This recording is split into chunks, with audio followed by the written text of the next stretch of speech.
Yo, look at your screen. Look at your screen. Yes, I'm grifting like a mofo. My bruh, Doc Dark, is on your screen with a PlayStation shirt, brushing his beard, looking as fly as can be with his PlayStation swag.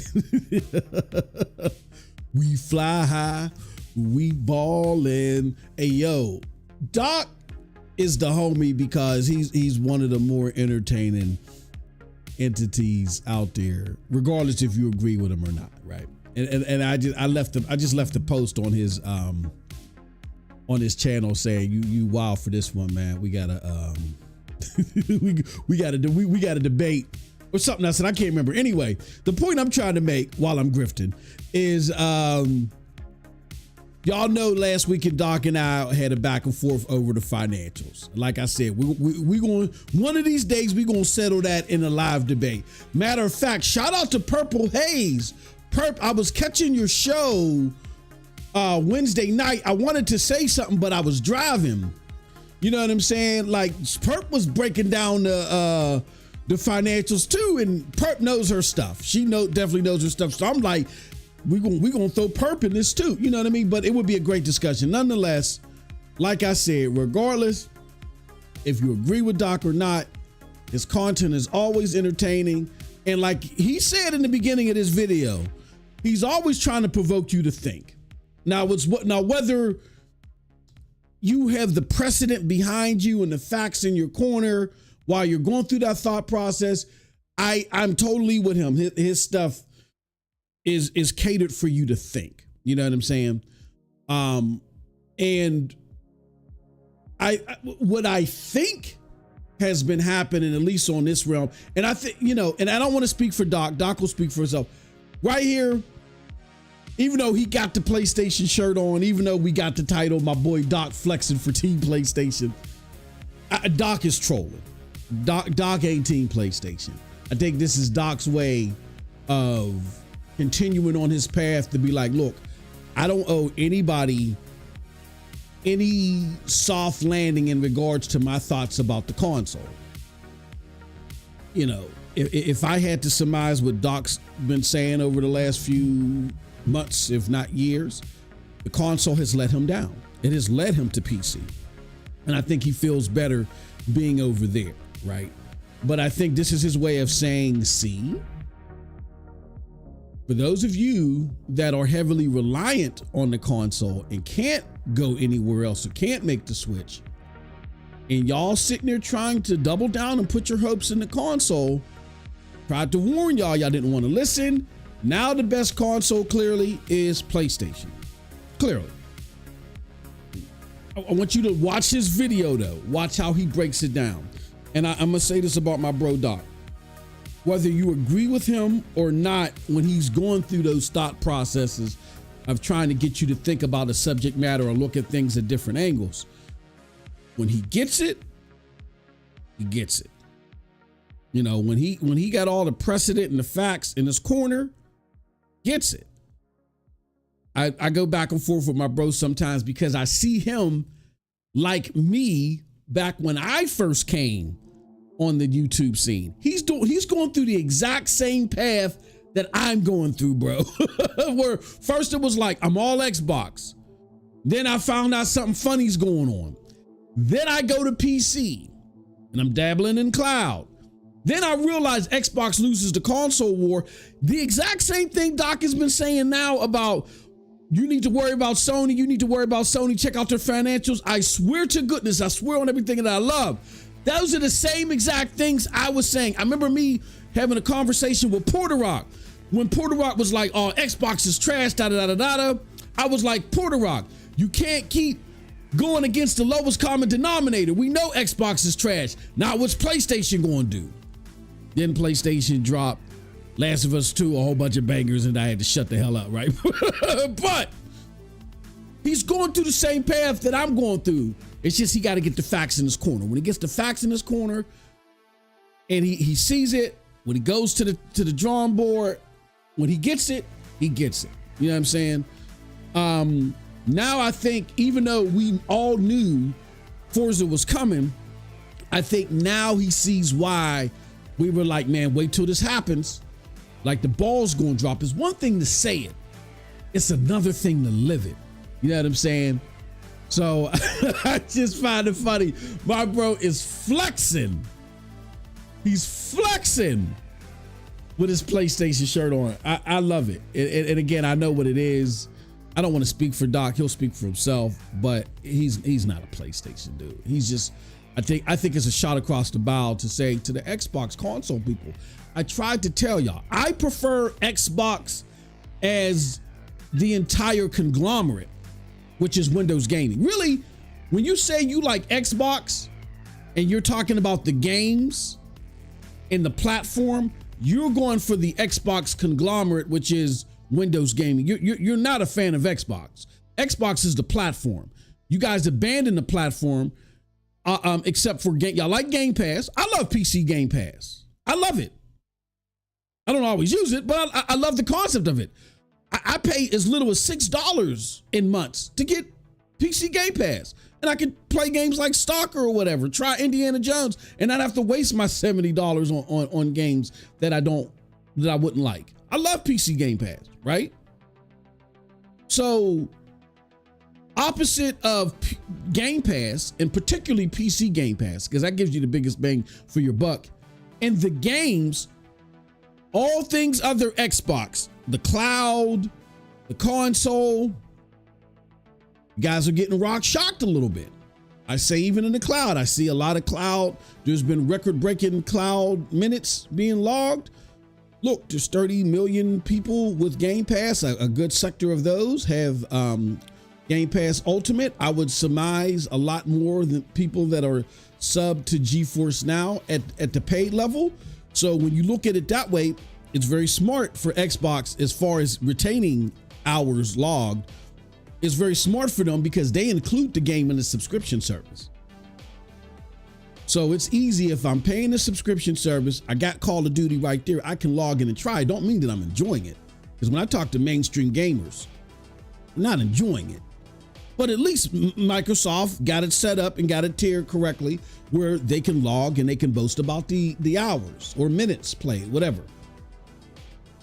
But, you know, when it comes to the cloud offerings, unless you're part of the cloud community who will forsake certain things because access is the key thing for them, unless you're part of the cloud community, you're being rock shocked by the console, by the cloud. You may enjoy Game Pass, and certain elements of Game Pass, let's be specific. You may enjoy, you know what I'm saying, the games, but as far as the platform is concerned, you're not too happy. Before I get out of here, me giving kudos to my brother, I do want to show you guys this one thing before we get out of here.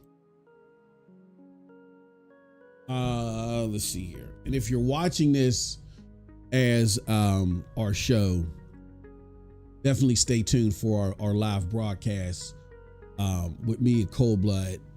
We're airing NRO podcast at a special time because I got an appointment to go to. I got to be out of here by 3. You know, we're airing at a special time. Check it out. We're gonna be talking about this. We're gonna be talking about the kerbapple. I'm making up my own words, but the kerbapple with Spiderman on PC and this PC pursuit by PlayStation, all that stuff, right? But here's what I want to say. I want y'all to check out. I put this out on Twitter. I said, I don't think a lot of you Xbox creators get it. Yes, you can float from PC to console like it's no problem. I bet most of your listeners can't. They believed all the lies regarding the Xbox platform from Microsoft and you helped push your listeners into the rut they're in today. But I finished. With that said, gotta give credit where credit's due. Bro Doc Dark 1985 still need to debate me over the financials, but he stopped dead in his tracks a while ago and warned y'all about the console. Kept trolling PlayStation gamers, but he warned y'all. And for that, I gotta give him kudos. Gotta give him kudos. That's my brother. Like I said, I'm now putting on the table that we have a 3-way debate between me, Doc, and Perp. Because I like what Pert was saying out there. I wasn't completely where Pert was at, but I like her takes on it too. Or we can have a discussion, whatever the case may be. I think that'd be very entertaining and informative. But opposite of that, that's something that'll happen in the future or whatever. Right now, you got to be a consumer first. And outside of any trolling that my brother is doing, he's acting like a consumer. You don't owe these companies anything. They owe you. They need you to get the investors in order for them to grow. So they got to treat you right? That's what I thought. With that said, appreciate all of y'all. Thank y'all for joining us for this. And if you're watching this as part of the live podcast, just stay where you're at. Podcast is starting soon. If you're watching this as a separate VOD, there should be a card popping up that'll lead you to the podcast. So you can watch it when it airs. All right, when it airs or when it becomes a VOD itself. With that said, appreciate all of y'all. Till next time, have a wonderful gaming day. Peace.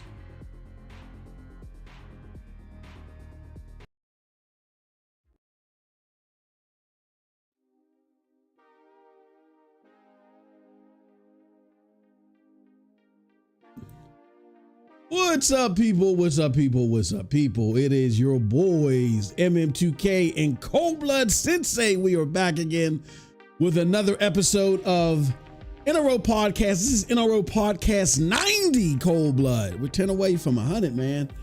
What's going on, good brother, man? How are you feeling today? I'm feeling great, bro. You're not sad? You're not feeling sad, man? You ain't upset, man? So I'm sorry, PC boys. Yeah, y'all didn't get the best version of Spiderman. Yeah, right. I forgot. I have to feel bad for you because the entitlement that comes out of your ass is just so toxic, bro. It's crazy. I have to feel sorry for you guys. We should have just called this episode the We Told You episode. Because as we're letting people in, I'm gonna let you get your shit off. I didn't even tell you about this, so this is happening on the fly. Because it just hit me. Everything that either you or I or us said together has come to fruition this fucking week. And yeah, I can curse now because we played the 11-minute video. So I just want to know how you feel. What's your message, Cold Blood? If you can think, I know I'm putting this on you at the last minute, but if you can think of a message to anybody that's listening, that's been doubting what you've been saying, that's been calling you a hater, and I'll follow up when you're done. You get it all off. What is your message to them after this week?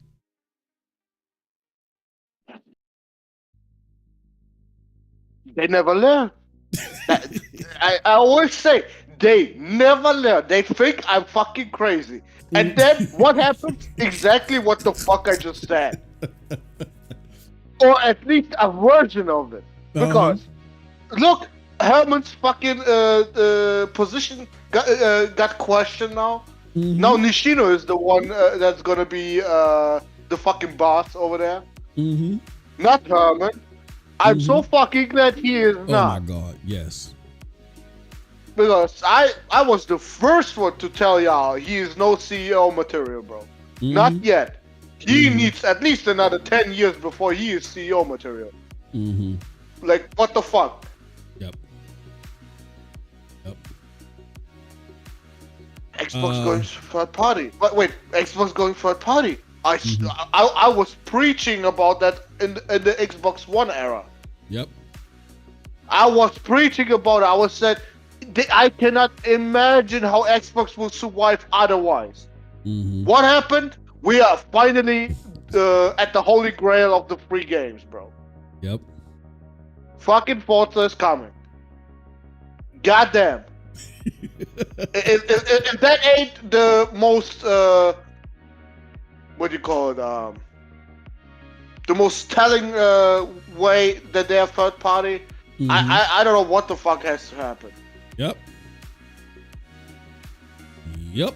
About the PC strategy. Oh boy. Oh boy. I I said, as soon as you start lacking just a little bit with your ports on PC, or these motherfuckers gonna tell you, get the fuck out of here. Yep. Or these dudes, they are so entitled, bro. If their 5090 can hit 4K 60, you're out. You fuck it out. And now they're gonna feel it. Oh, I love it, bro. I fucking hate this.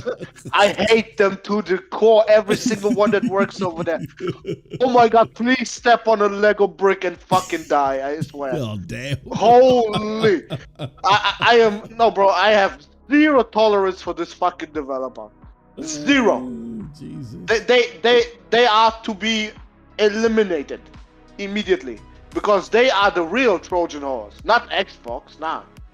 They are the Trojan horse that will fucking kill PlayStation. Yeah, that will kill PlayStation if they continue. I'm so glad they fucked up. I'm so glad. Thank you. Keep continuing that way, so you're out of there sooner. Yeah. Well, here I'll say this. Before we get into anything, I gotta say, shout out to the $5 from Twisted Sin. He says, illegal downloads of the PC version of Spider-Man 2. Pack it up, Sony. They don't care about your products. They are thieves. Yeah. Absolutely. Yeah. And I hope this game gets pirated another 10 million, bro. Just so it fucking hurts. It hurts. Yeah. Because I love it. Everything that is bad for Nixus, I love it. I don't mind Nixus. I just don't like the pace that Nixus is doing what they're doing. Because of Nixus, it went from 4 years, fucking 2 years, fucking 1 year. Now, if they were a hell of a lot more successful with it, bro, it would go to 6 months to fucking 3 months, or even day and date, much sooner.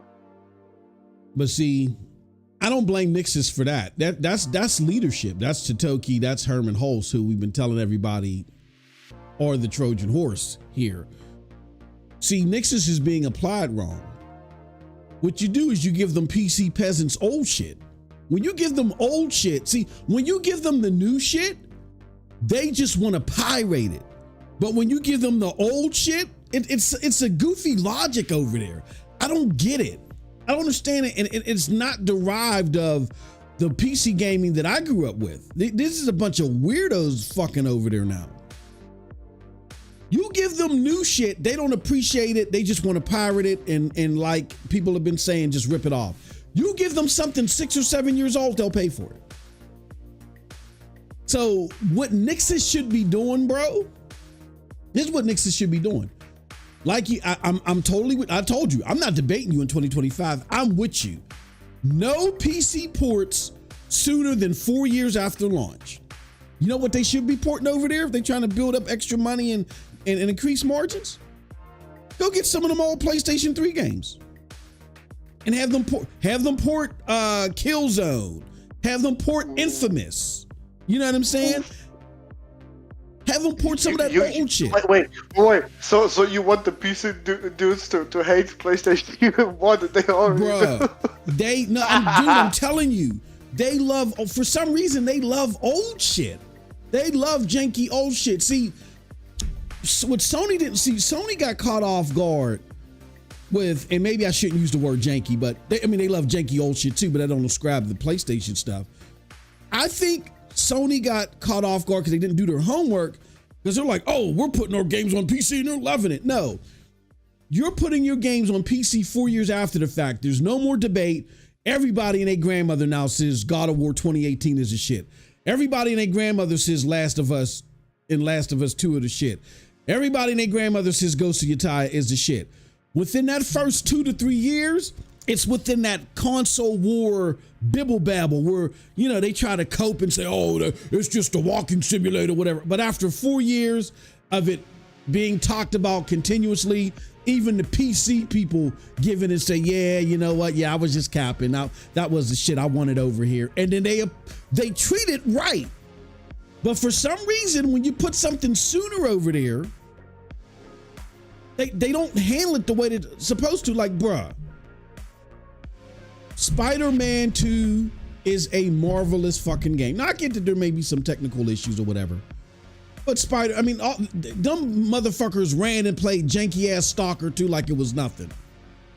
So come on. Spider-Man 2 is fantastic.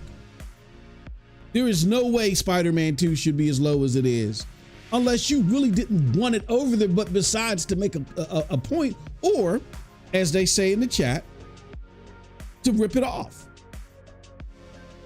So I don't blame Nixus for that. I think Nixus is being underutilized. Give them the old, bro.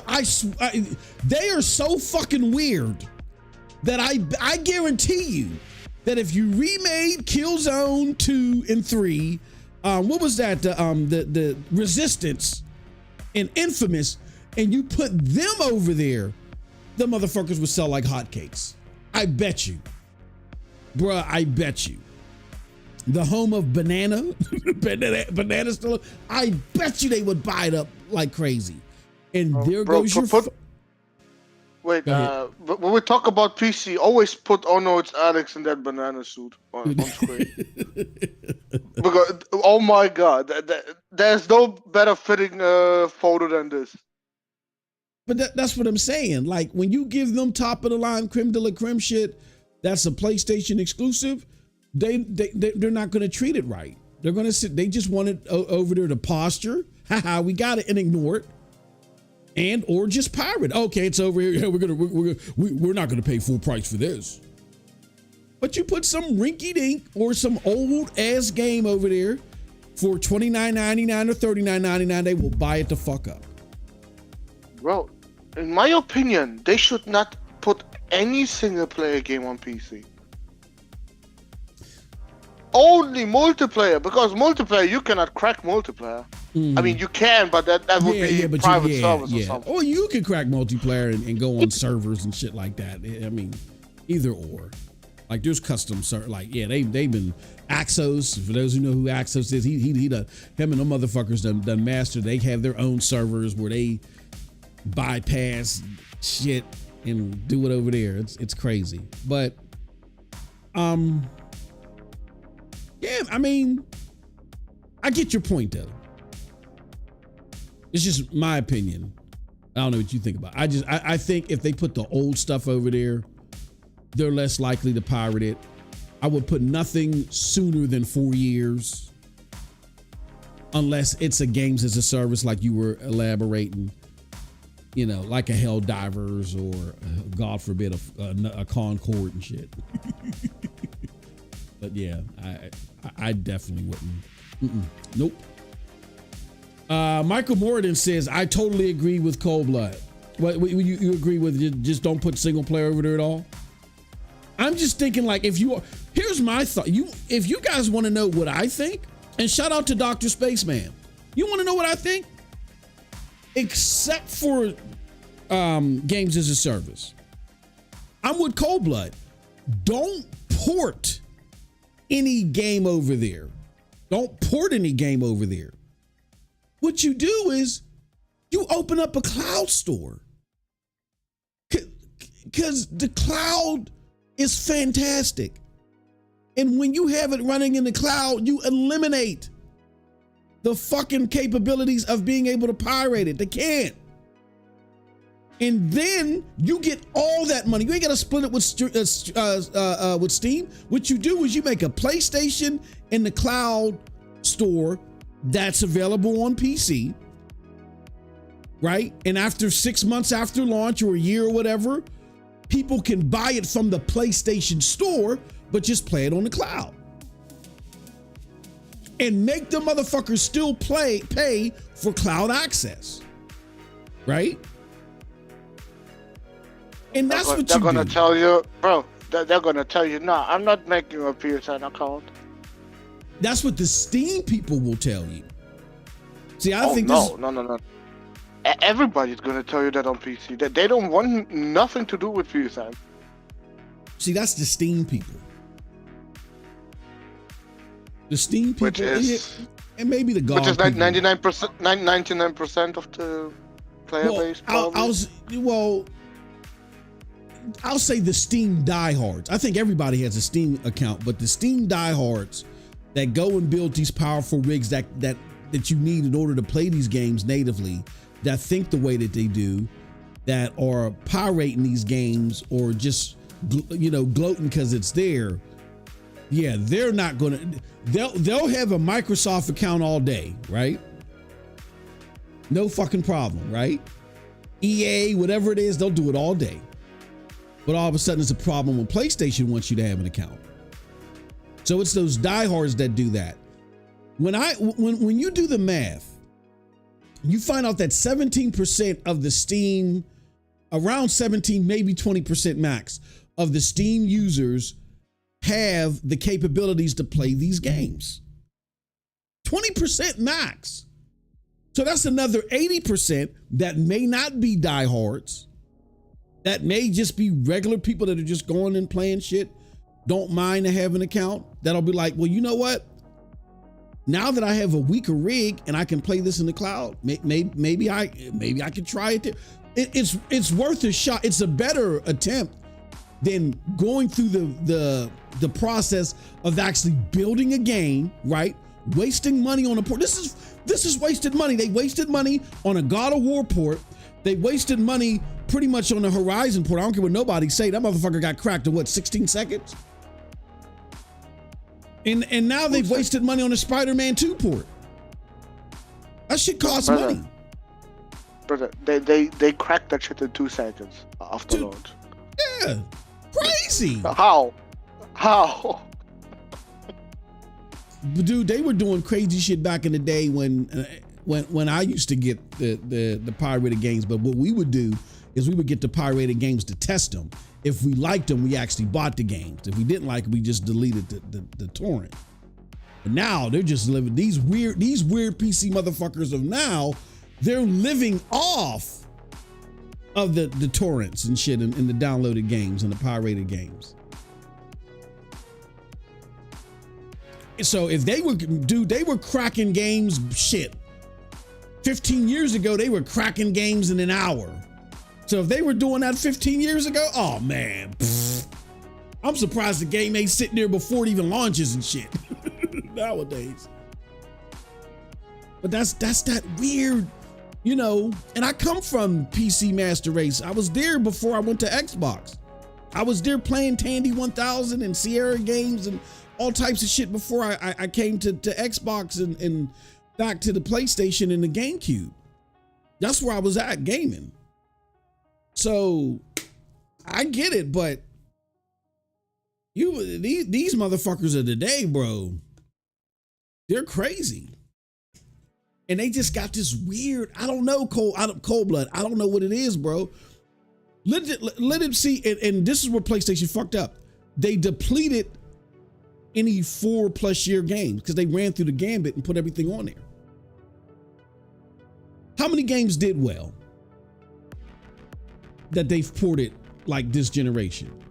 Like maybe 2. They've ported like 6 games? No, maybe 3.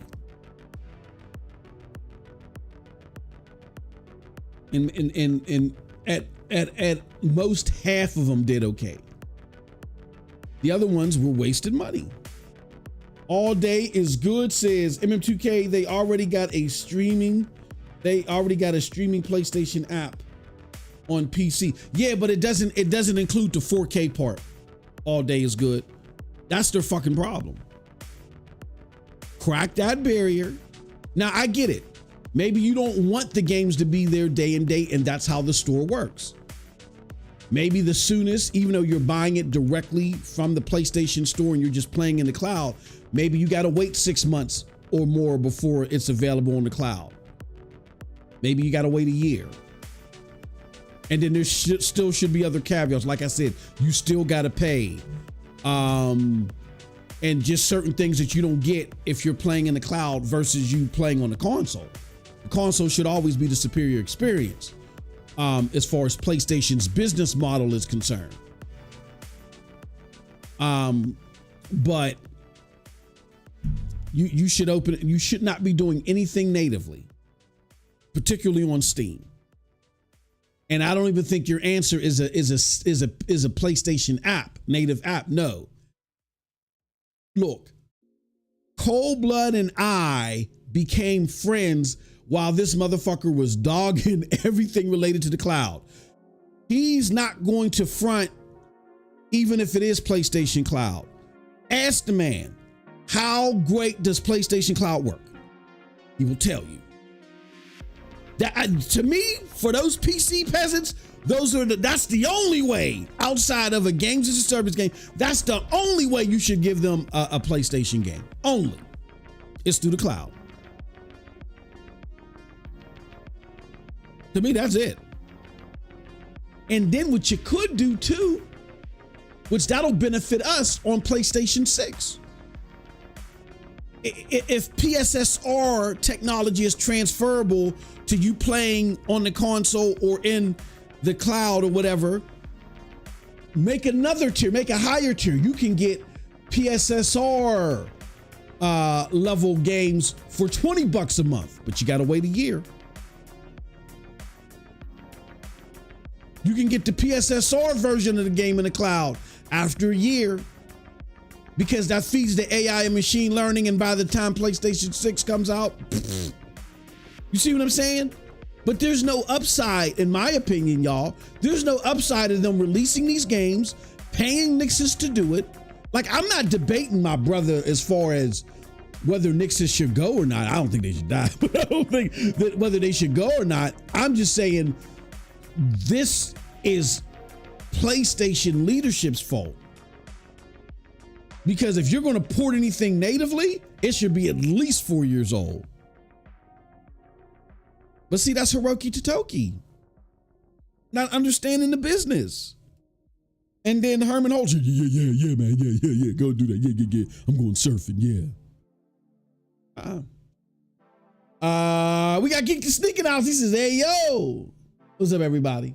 Hit that like button, hit that subscribe button, rock those bells. Hey, look, y'all, we got a new Discord that we're trying to get people involved in. I'm gonna tell you what, I think we're ready, right? Is Sean in here, or I don't see Sean or Doriega in here? Let me send him a message real quick. Cold Blood, I think we're ready, because we had Old Man Gaming Guru in there. We was kicking it, or Cold Blood was kicking it with him on Marvel Rivals. I think we're ready. Let me hit up Doriega and see what he thinks. Hey, Doriega. At Doriega. Oh shit. Here we go. We ready to share the new Discord link yet? Shout out to Doriega, shout out to Seanathan. And you know, there's just a handful of us in there right now, you know, going through the motions and testing it out. And then we played games through it last Saturday. You know what I'm saying? I won't be available this Saturday. But Cold Blood, if you're going to be able to do something again tomorrow, let me know. We'll set it up. But yeah, y'all want to come in the new Discord? All I got to do is get the okay from Doriega, and if it's good, I'll give you guys the link. You know what I'm saying? It's a lot more simplified. We ain't doing all that crazy shit we were trying to do before. Silverback is back in the house. He says it's over. It's over. Cloud is dog shit. No. Cold Blood, I don't know if you want to talk to them about PlayStation 5 Cloud, you know, what you think of it. But PlayStation 5 Cloud is not dog shit. The current version that's on PC is, because it's only the old model. But the PlayStation 5 version that you play on the console is not dog shit. Cold Blood, I don't know if you had some words for that. If you got a Portal, then Cloud is amazing. Mm. If you don't have a Portal, don't bother.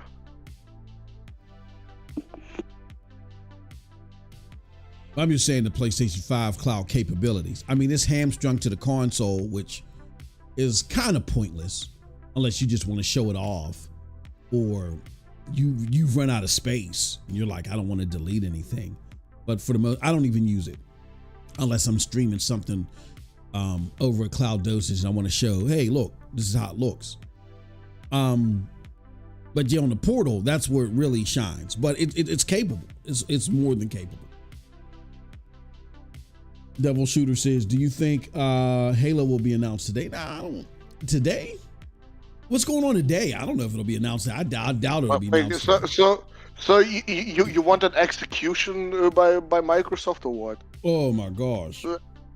Like that already with Forza is like a fucking gun to the head, bro. And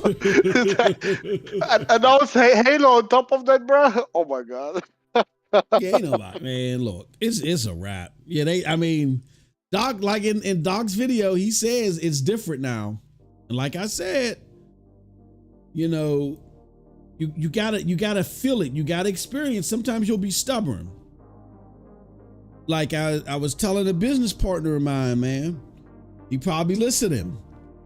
I told him, man, you gotta execute A, B, and C. Oh man, whatever, man. I just went through a situation not too long ago.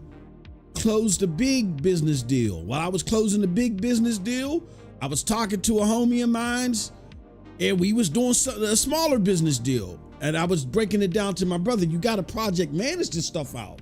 You got to put dates. You got to give people dates, time, all that stuff. Shout out to Silverback with the 2. He says, hold on one second. Yeah, you got to give people dates if you want to get stuff rolling. He says, you need to do a console war celebration can. What, get all the console warriors on it? Hey, who would y'all want me to see? Who would y'all want to see? Who would y'all want to see on this? Okay, hey yo, shout out somebody. They was trying to do something like that not too long ago. But yeah, I just closed 2 big business deals because my time is limited. Because of what I do all day, my time is very limited. So if you want to get things done when your time is limited, man, you gotta slot things appropriately. Oh man, whatever, man. I said, okay, whatever. I'm just gonna sit back and watch. You know what I'm saying? I'm not. Look, man. I can show you better than I can tell you. So with that, it's a wrap. It's a wrap with Halo. But we tried to tell them, and they didn't want to listen. He said, "There's a Halo stream today, and they said something. Oh man. Hey, yo, what time is that Halo stream, Mike? What time is that Halo stream?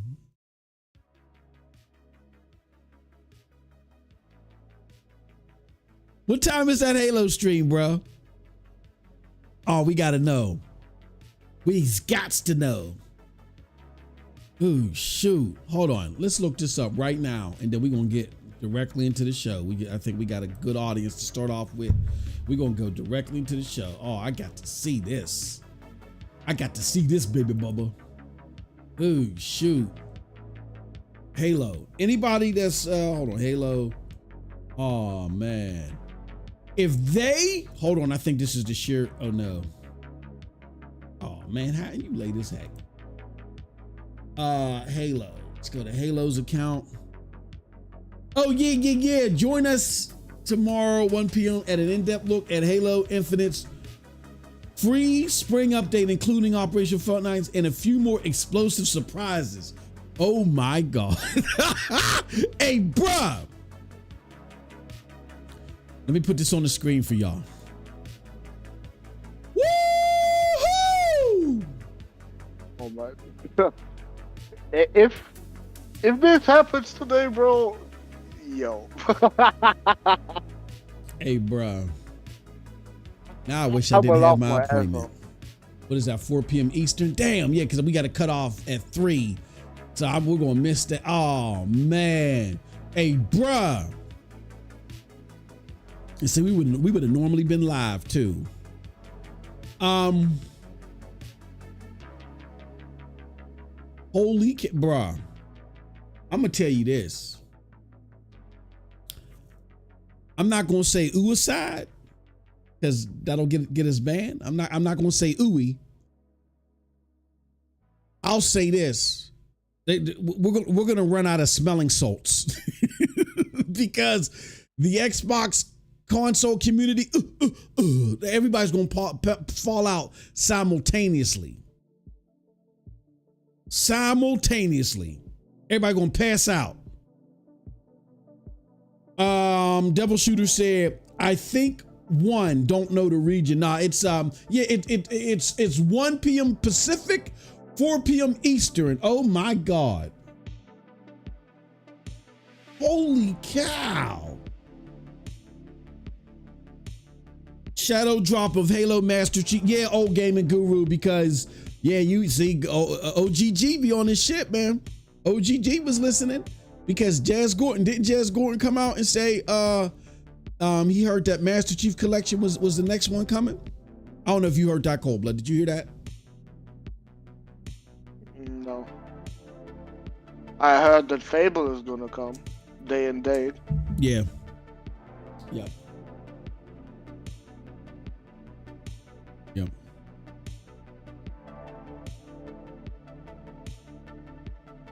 I want to say this, and I'm not going to say who showed these to me. But I want to say about 6 or 7 years ago, I saw concept art from actual developers for Fable. Now, a lot of the goofy shit that we've seen on TV, it kind of, I could see as they were building the game, there could be like those goofy elements in there. But the shit that I saw was like real dark sci-fi or fantasy type shit that looked badass. If they continue, if the stuff that we seen was just more of the goofy, lighthearted stuff, but some of that badass concept art that I seen from an actual developer for Fable is still center of the game, they put a lot of money into this motherfucker. And if they put a lot of money into that, guess what? It's coming to PlayStation. Like everything's coming to PlayStation, but if money was put into the motherfucker, it's coming to PlayStation, bro. When they tell you they're in a high margin business, that means they are done. They are done loss leading to help Game Pass grow. And I hear a lot of you in Cold Blood, you let me know what you think about this. I hear a lot of you say, well, PlayStation, y'all can fund my games, man. Yeah, y'all can fund my shit, man. That's so short-sighted.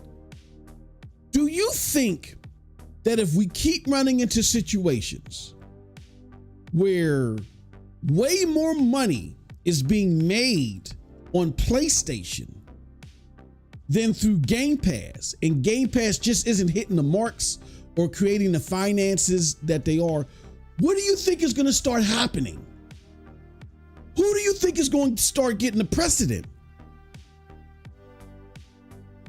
Do you not imagine a scenario where Satya Nadella puts down the final gambit and says, fuck it, we cannot keep putting these games day and date in Game Pass, or Game Pass Ultimate now $49.99. you might just come out one day and just say that, and to where either day and date in Game Pass is cut off, or they extravagantly raise the price, and all Xbox games are now day and date on PlayStation.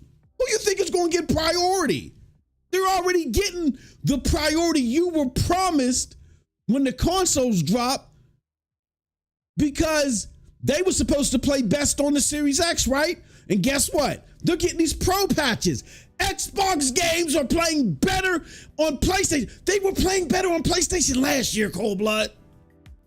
I don't know. What runs through your head when you hear people say, oh yeah, man, that's cool with me, man. Let them games come to PlayStation. You're funding my Game Pass. What do you think when you hear that? Great. No adverse reaction. Great. Mm-hmm.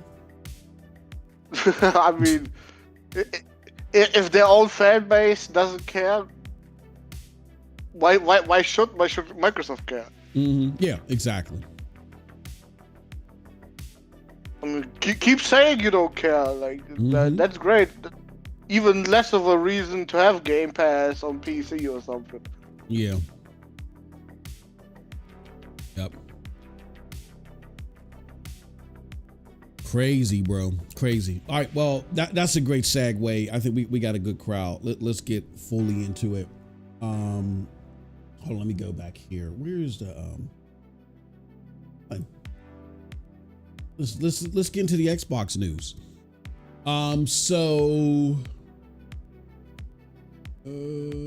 Where's that? Okay, there's that. Oh. Why is that there? Is that there? There we go. Holy cow. Okay. I don't know what happened.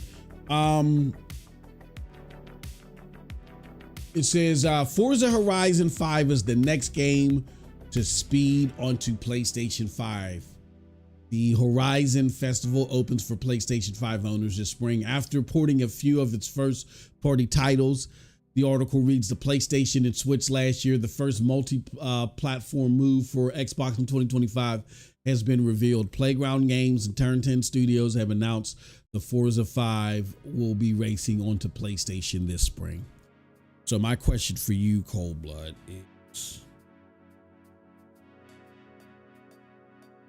I don't know. I mean,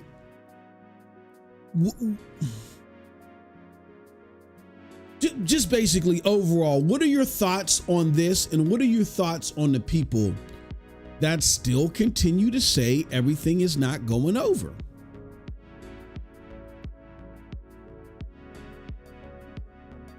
Who's saying that everything goes over? I've seen it from what's that dude's name? The one that be with Boom. What's that? And I guess he podcasts with his wife. We featured them a couple times and made fun of them. The dude with the glasses? Yeah. Him. Was it C-Mac or some shit like that? I don't know. But dude is hell. Dude is hella hurt. I mean, I do understand his pain. Absolutely. Like, bro, if PlayStation did that shit, oh my god. Oh my god. I would feel some way, bro. Probably even worse than what he was on the video, bro. I would probably get my PlayStation and sell that motherfucker immediately. Yeah. Oh shit. Oh man. Yeah, yeah.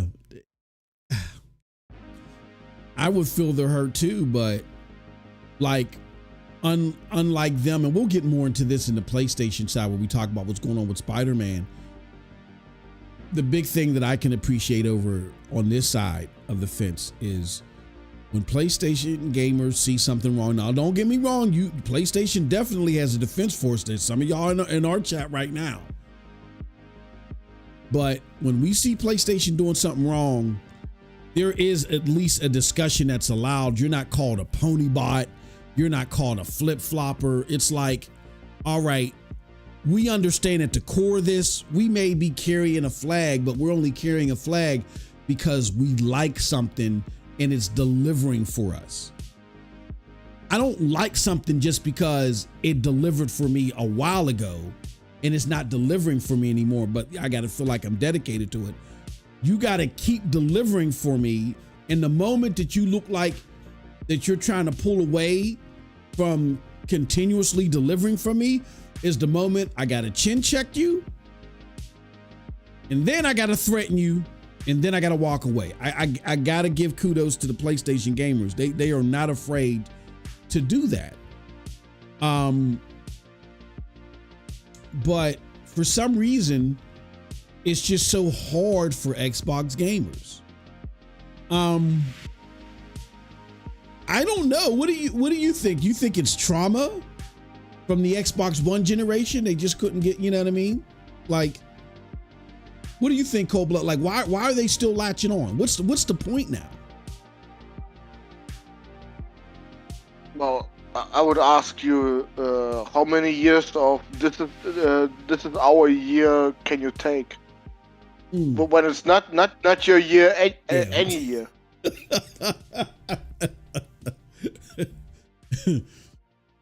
Yeah. Like, bro, it was their year in 21. Yeah.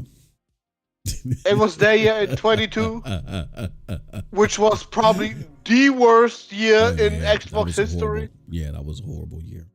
When PlayStation absolutely raw dogged them, bro. Like, what the fuck? Bend over. 23 supposed to be their year, bro. Only Spiderman came out, but Spiderman just destroyed every game that came out from them.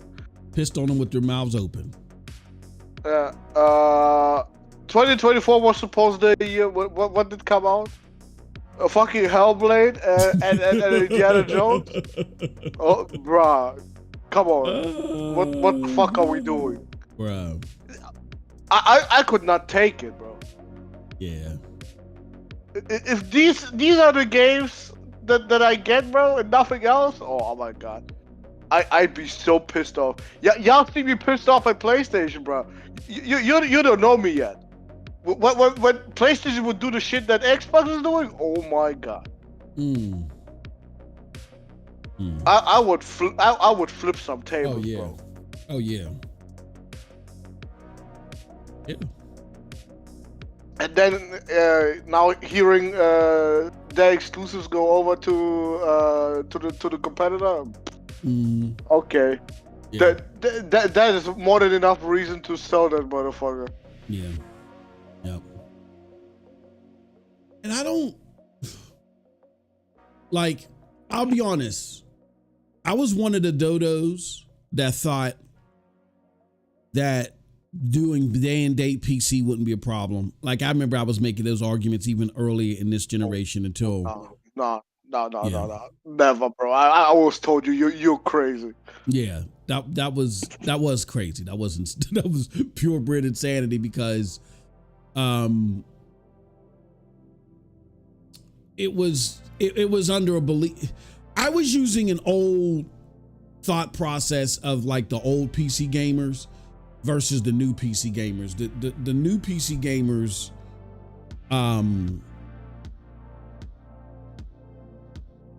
they are a little bit more stilly, you know, and they feel a little bit more entitled than the old PC gamers. And then you got to look at it in totality, cold blood, which I wasn't doing. Is okay. If I'm a hardcore gamer and I feel like the best way to play is on PC and you open up that door to me, I'm going to PC and I'm now buying all my shit on PC. Meaning you're only getting 70% on Steam. You know what I'm saying? For your game, for your games. But again, it's not your games that make you profitable when you're in this space. What makes you profitable is you having a marketplace. Why do you guys think Valve stopped making games? All like that. They come out with a game like every 80 years. Why do you think they did that? Because they make more money as a fucking marketplace. Even if they're selling you shovelware, they're making more money than they did as a developer, a purebred developer, as a marketplace. So when you eliminate the marketplace money, then you find yourself in a rut. And that's what going day and date PC, that's what it does. It pushes people over to PC. And when you go over to PC, ask people like Geek to Sneak. You find deals like crazy. Nobody on PC pays full price for a game unless it's stuck to Epic or something like that. If it's on Epic, yeah, you're paying full price. Even if it's not there day one, give it a few days. You're going to find something off the motherfucker. So if you open that door and put your shit there day one, you are now inviting me to the PC marketplace instead of yours, where you make most of your money. Like in my debate with Doc, or my back and forth with Doc, and like I said, I won't have another back and forth with him about the financials until we have a debate. And shout out to Perp. She was throwing out some great numbers and shit too. I didn't even think about this. One of the deals that I just closed was with my brother. I'm doing property management shit too on the side. I do too much shit, but hey, the way the world is going, you need to build up as much money as you can. So my brother has a condo that he wants me to renovate and lease out for him, right? It's part of the property management. There's look, I got the money, you just get the workers, do all that shit, right? So I said, cool, I'm gonna do that. He didn't have the money for a while because he was traveling, and then finally he got the money, and now that's what one of the things I was been talking to him about. So it's like, yeah, I'm gonna hook you up, you know, blah, blah, blah, blah. Anyway, so I started thinking, and I was thinking about the property management stuff that I'm doing, then the business that I'm doing with my buddy, and some other shit that I'm into. And what I mainly do is I'm the middleman. I just sit back and collect my 30%. Because I'm the middleman. I'm the one connecting you to the resource. I'm connecting you to the landscaper, connecting you to this, connecting you to that. So one day, one of my business partners came to me when it was time for us to split a deal and was like, well, hold on. Why am I giving you this? I said, because I'm the motherfucking middleman. That's what I do. You're the, because he said that to me understandably so, because he was like, I'm the motherfucker that had to buy the machines and buy the supplies and buy this. So even though I'm getting 70%, all the expenses come from me. So by the time the deal is done, you're getting more money in your pocket than I am. And I said, yes. That's why I told you to join me on my management stint and become a manager instead of wanting to be the worker. You want to be the motherfucker on your knees, getting dirty. I'm the middleman collecting the money. And then it hit me. I was like, hold on.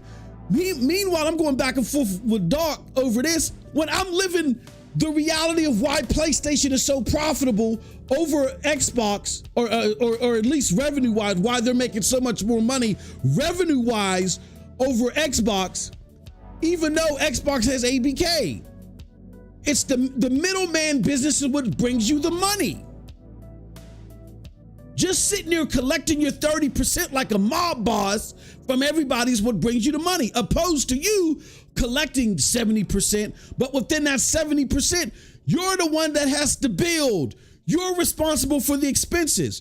You're even responsible for the expenses associated to putting your game on Sony servers when applicable. Sony don't pay for that. I mean, they pay for the upkeep of their servers, but you got to pay them a fee to access their servers. So they're running around like a 1950s mob boss just collecting their dough. And I was like, damn, that's the same thing I had to tell my friend. Like, you're in the wrong business. See, you like getting dirty, coming on with your nails dirty and shit like that. And here, I'm getting more money from your work. I said, work smarter, not harder. That's what PlayStation is doing. So when you put your games day and date on PC,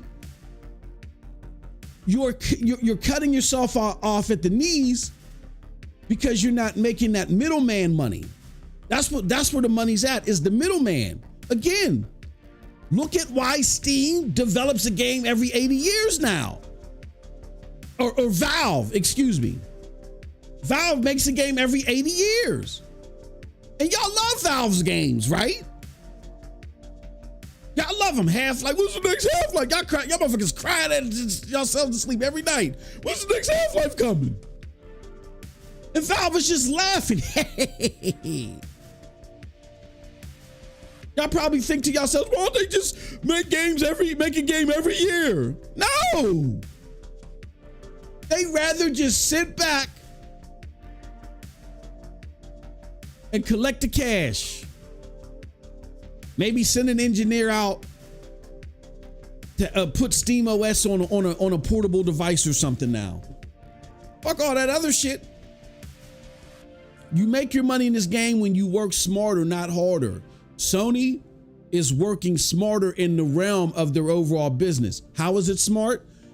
We're going to drop a couple of AAA. Well, you know, this is the track they was on before Herman Holtz who was sitting there putting dingleberry shit like Concord out there. But we're going to put a couple of AAA games out there to get y'all motherfuckers' mouths watering. Y'all gonna see these games make Game of the Year. We're battling Nintendo for Game of the Year. Y'all like, oh shit, the game's over there. Or the shit, when you look in reality, actual first party games traditionally, on average, PlayStation is only dropping 2 a year. Some years you might get 4, some years you might get only 1. But on average, it's 2 a year. So they drop 2 a year. You come over and you buy all your other games from PlayStation and they just walk around like a mob boss. 30, 30, 30, 30, 30, 30, 30, 30, 30. And like my business partners, they sit there and they look at you and they're like, bro, hold on, you just sitting back chilling while I'm sitting there getting my fingers dirty, my knees dirty, this, that, and the other. Yeah, that's why I'm in the management business. I tried to tell you before, let's do more management shit opposed to this shit. Y'all, it's like Doc's video today. Y'all gotta, I can show you better than I can tell you. Y'all finding out the hard way. Why? And I did too, to Cold Blood's point. We're finding out, y'all finding out the hard way now why it was important for Xbox to not put everything everywhere day and date. Not right now. That's not how the market is successful right now. I agree with you guys. At some point in time, you will boot shit up on the cloud, right? You will play on your Fire TVs or whatever the equivalent is in 2030. You know, you will do this, you will do that, you know what I'm saying? But that's not how the market succeeds now.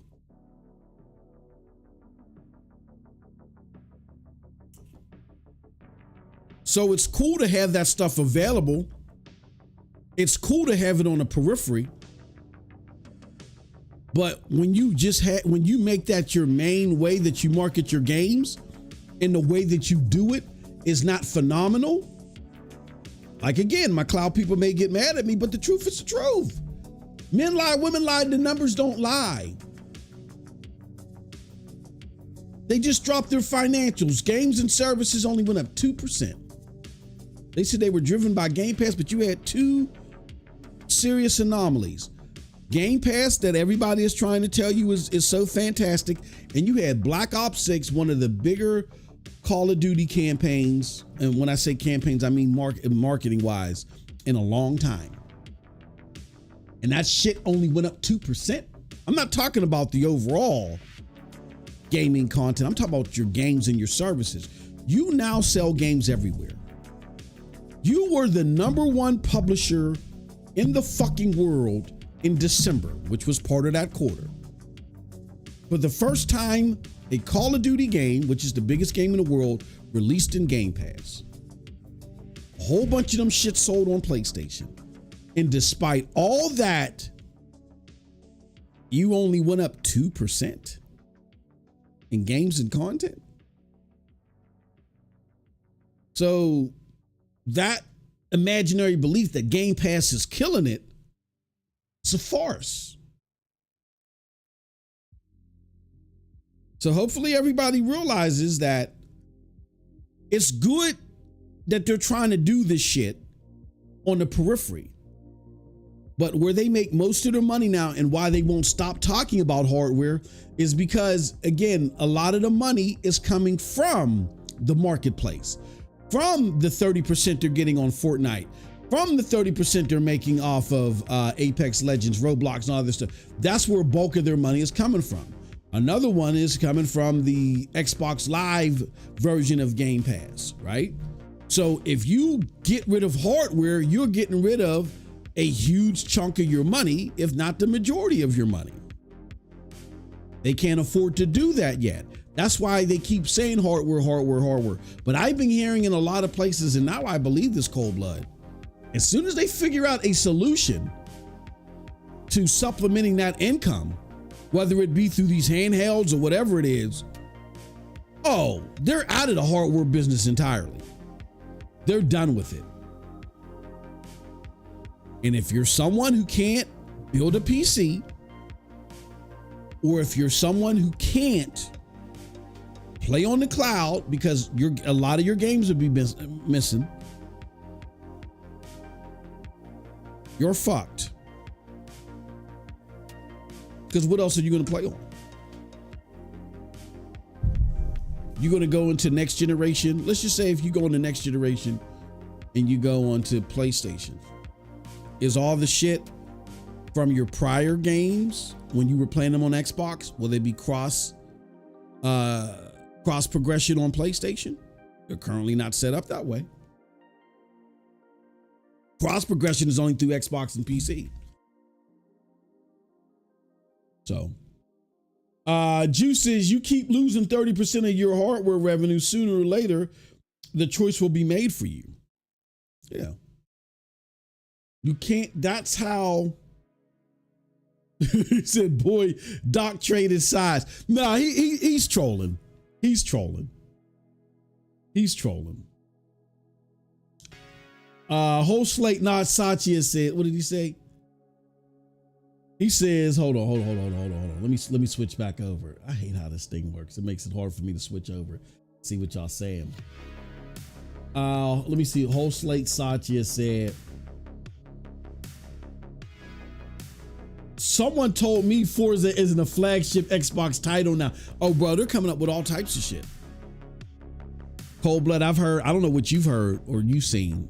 Forza isn't flagship. It's old.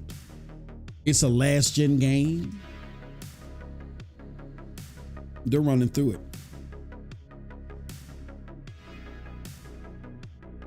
They're going through it. Yep. But it's wild. The business was flawed. I gotta give my brother his flowers. He was back in the day. He was telling me, no, Moss, no, we don't want day and date pizza. I remember having a debate with King Thrash. I think the time I was on, the one time I was on, no, I was on there twice, but the second time I was on, it was only for like 10 minutes. But the one time that they invited me to the round table and I was there for an episode, I think I had this debate there, if my memory serves me correct. I was debating with King Thrash. I was like, bro.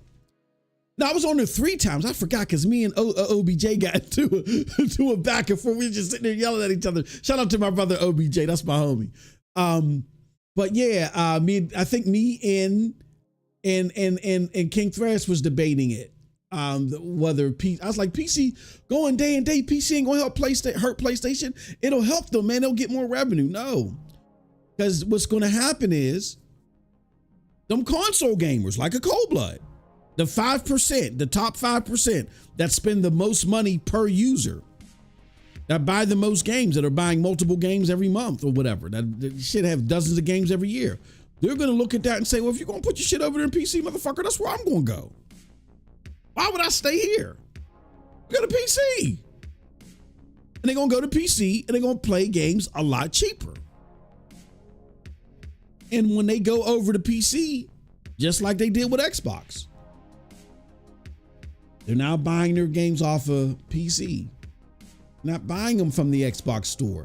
So if it's a multiplat game, Xbox went from getting 30% off of everything multiplat to getting nothing. And now having to share, do a 70-30 split with their shit on PC. It's a losing proposal. You know what I mean? So yeah. Rough times in Ridgemont High for the Xbox fan base. Oh man, geez Louise. With that said, let's move on to the next topic. Unless Cold Blood, you had anything else to say? I mean, we'll come back here too, because when we go make fun of the fanboys, 99% of them it's going to be Xbox. But did you have anything else on Xbox before we left this category?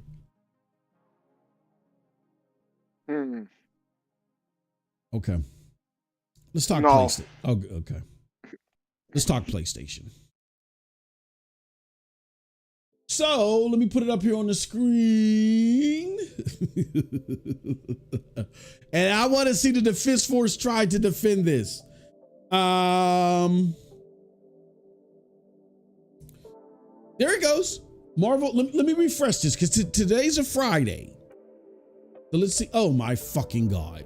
Y'all saw it. It only went up like 500 or something like that.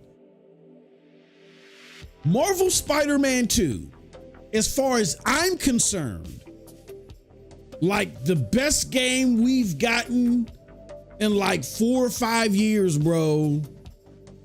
Like I'm sitting there, I'm really looking at God of War 2018. I'm looking at this game and I'm like, yeah, it might be edging it out for me personally. But regardless of where it's one of the top-notch games that we've gotten. Everybody, it was kinged and crowned even by Xbox fanboys. This is the best superhero game I've ever played.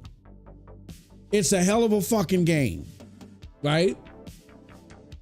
Made me realize, holy shit, I'm so glad I got my PlayStation. Yes, this is what I was looking for.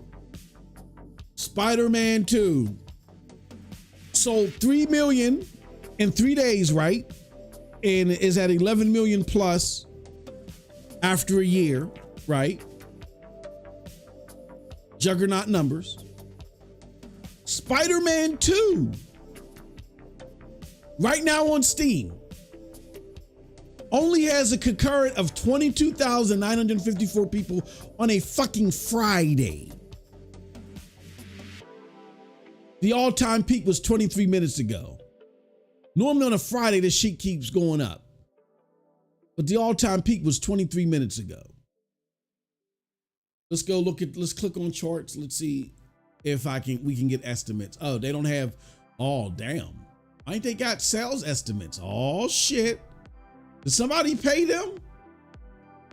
Did somebody pay these motherfuckers not to put sales estimates out here? I bet you the sales estimates are trash when they become available. What you doing, Sony?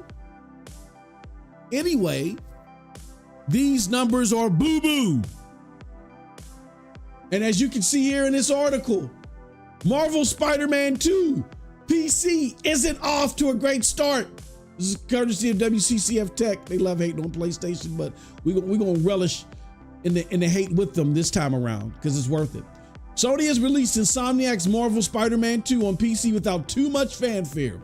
The system requirements were only shared a couple of days ago, way later than usual, and the launch experience leaves more than something to be desired, which is a bit surprising. The port has been handled by the usually very competent Nix's software. The biggest issue that is driving Steam user reviews way down, only 55% are positive, is the crashing. The game often crashes, as I experienced myself with the following error message. Problem has occurred with your display driver, blah, blah, blah, blah, blah, blah, blah, blah, blah. Now, 70 Celsius is definitely not a possible cause for GPU overheating. The drivers are the latest, da da da da da. All right. Let's see here. So, yeah, there's problems with the game. It sucks. It's crashing. It's crashing. But regardless, I mean, look, these PC motherfuckers relished in the jank that was, what's it called? Stalker 2, just a month or so ago. And that motherfucker flew off the shelves. So even though I'm not saying that if a game is fucked up, just because I liked it on console, you should just deal with it and bear with it on PC, cold blood. But I'm just pointing out the habit. Y'all took the jank for stock from Stalker 2. Y'all ain't willing to accept any jank from Marvel Spider-Man 2. Stalker 2 was doing all types of shit, crashing, all that stuff. Which leads me in my opinion, to think many of things. But I'm going to shut up and, of course, defer to my brother and ask him, what do you think about all this? What do you think about Spider-Man 2's current reception and PlayStation's overall attempts of putting games on PC? And I know we talked about it earlier, but what are your thoughts on this in particular?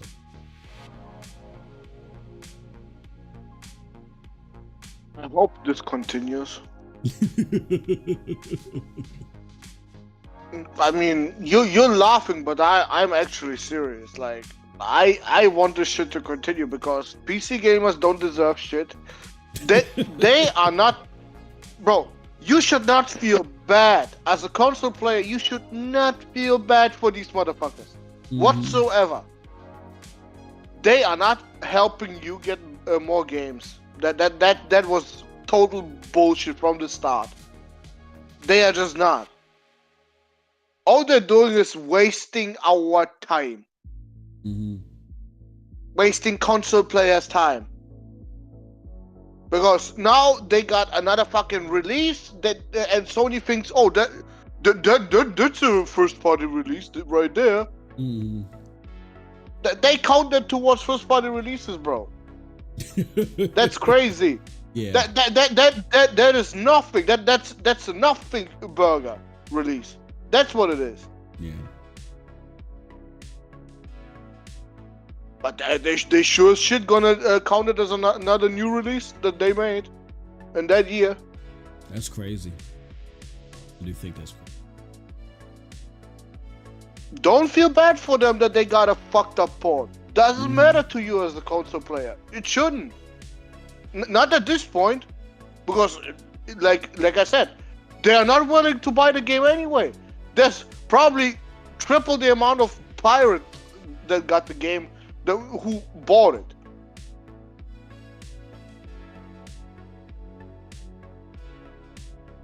So yeah, continue that way. Fucked up ports, getting nothing sold. That's great. Fucking great. Bro. I hope Nixus fucking dies because of games like Spiderman releasing like shit. It would be great. We're going back to 4 years, 5 years of nothing for you PC motherfuckers. That'd be fucking great. Yeah.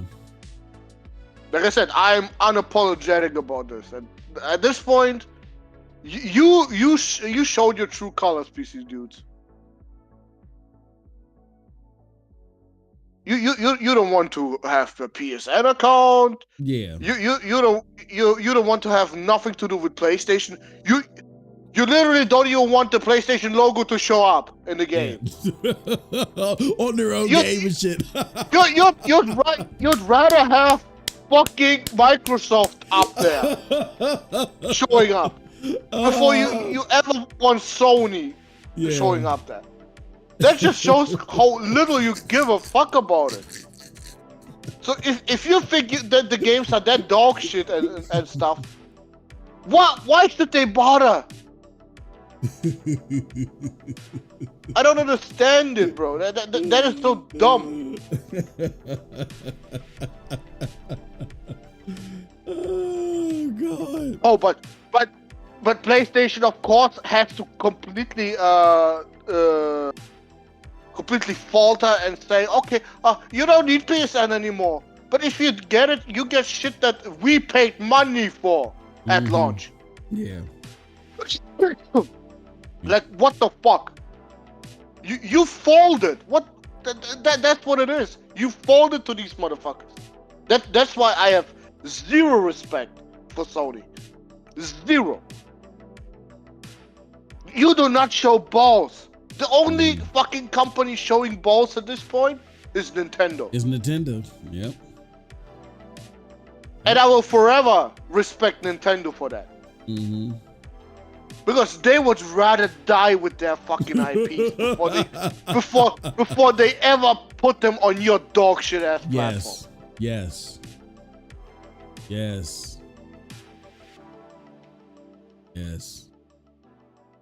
I love They, that. they probably, Go ahead. bro, they probably bury fucking Mario just like they did ET. Oh yeah, bro. yeah. They'll kill that motherfucker. Yeah, go ahead. I'm sorry. I'm listening. No, that's it, bro. I'm done. Bro, I love that approach because even though you're in the business of making money, Nintendo's looking at it like, because when you look at it, and this is revealed in the whole situation with, in the back and forth I had with Doc, it's more prominent now than it's been in a while. That we know that Sony is having issues addressing their profit margins. Doesn't mean that they're about to die. What it means is that they become less attractive in the market to investors. And your goal is to become as attractive as possible, right? So, of course, you're going to fight for your margins, but they're in no way, shape, form, or fashion in some serious trouble. As a matter of fact, I think after their recent announcements, their stock shot up. But I don't want to turn this into an investment show. We've been doing this shit since 2014. I showed you guys where, look at Sony's stock. We've been doing this forever. And as soon as we do it, we turn around the corner, Sony drops a blockbuster, shuts us the fuck up. We've been doing this for the last 11 years. We need to stop it. Anywho. But what has, go ahead. Bro, I wish they would just put a fucking blockbuster tomorrow, bro. Mm-hmm. But no, your next blockbuster is Ghost of Utah is somewhere in fall, maybe. Mm-hmm. We have no idea. We have no fucking idea. And now that we think about it, like the fanboy rhetoric, y'all, and that's why I'm glad that Nishino's in charge, because I don't think Nishino was happy with this as the hardware guy, because he's trying to push hardware. He knows the synergy between software and hardware, where I think Wait. Remember what I showed you? What he said. Remember what I showed you. What was that? What did Nishino say? He wants these PC dudes to convert to console players. Mm-hmm. Like that is not the most delusional fucking take you can have. Yeah, I wouldn't put too much stock into that. Now, was that something that he said recently, or was that something that came from before when he was promoted? Bro, it doesn't matter. If that is what he believes, he smokes crack. And that's the thing. Just like the rest. I don't think he believes that. I think, again, when you got to have a unified message. I think Herman Holtz believes that. And I can't say within 1,000% certainty that he doesn't believe, but I'm not sold on that. And Totoki, that was his message. So of course, if that's Totoki's message, he thinks that's going to win the day. Nishino he has to echo it. We'll see what he believes over the next 24 months. It's going to take a while for what he does to take effect, but we'll see it in the smaller things over the next 24 months, what he believes. I'm not sold yet. He believes that. He just had to follow what numbnuts Totoki wanted to do. This is a Totoki initiative that was totally bungled by Herman Holtz. You have a duplication of Satya and Nadella, cloud everywhere, but not quality and thought put behind it, and it's just a bowl of musty ass oatmeal. You know what I mean? And we'll see what Nishino believes over the next 24 months. But we're going back to the same bullshit we did with Herman. We're going back to the same fucking bullshit. What? We believe in Herman. Herman is gonna do great. No, I said we'll see. I said we'll see. Now, well, there's a big difference between we'll see what he believes in 24 months versus we believe in Herman. I think it's reasonable to be cautious like you are, to see that statement and be like, yeah, he said this, so we're gonna watch you. But I would keep in mind, he can't say something different than Hiroki. He can't say, well, I think it's smarter to just focus on the PlayStation, he would be out of a job. He can't do that. So we'll see what he believes. Hopefully it was just him following Totoki's, lead and him saying that. We'll see that in the next 12 to 24 months. But no, I do agree with you.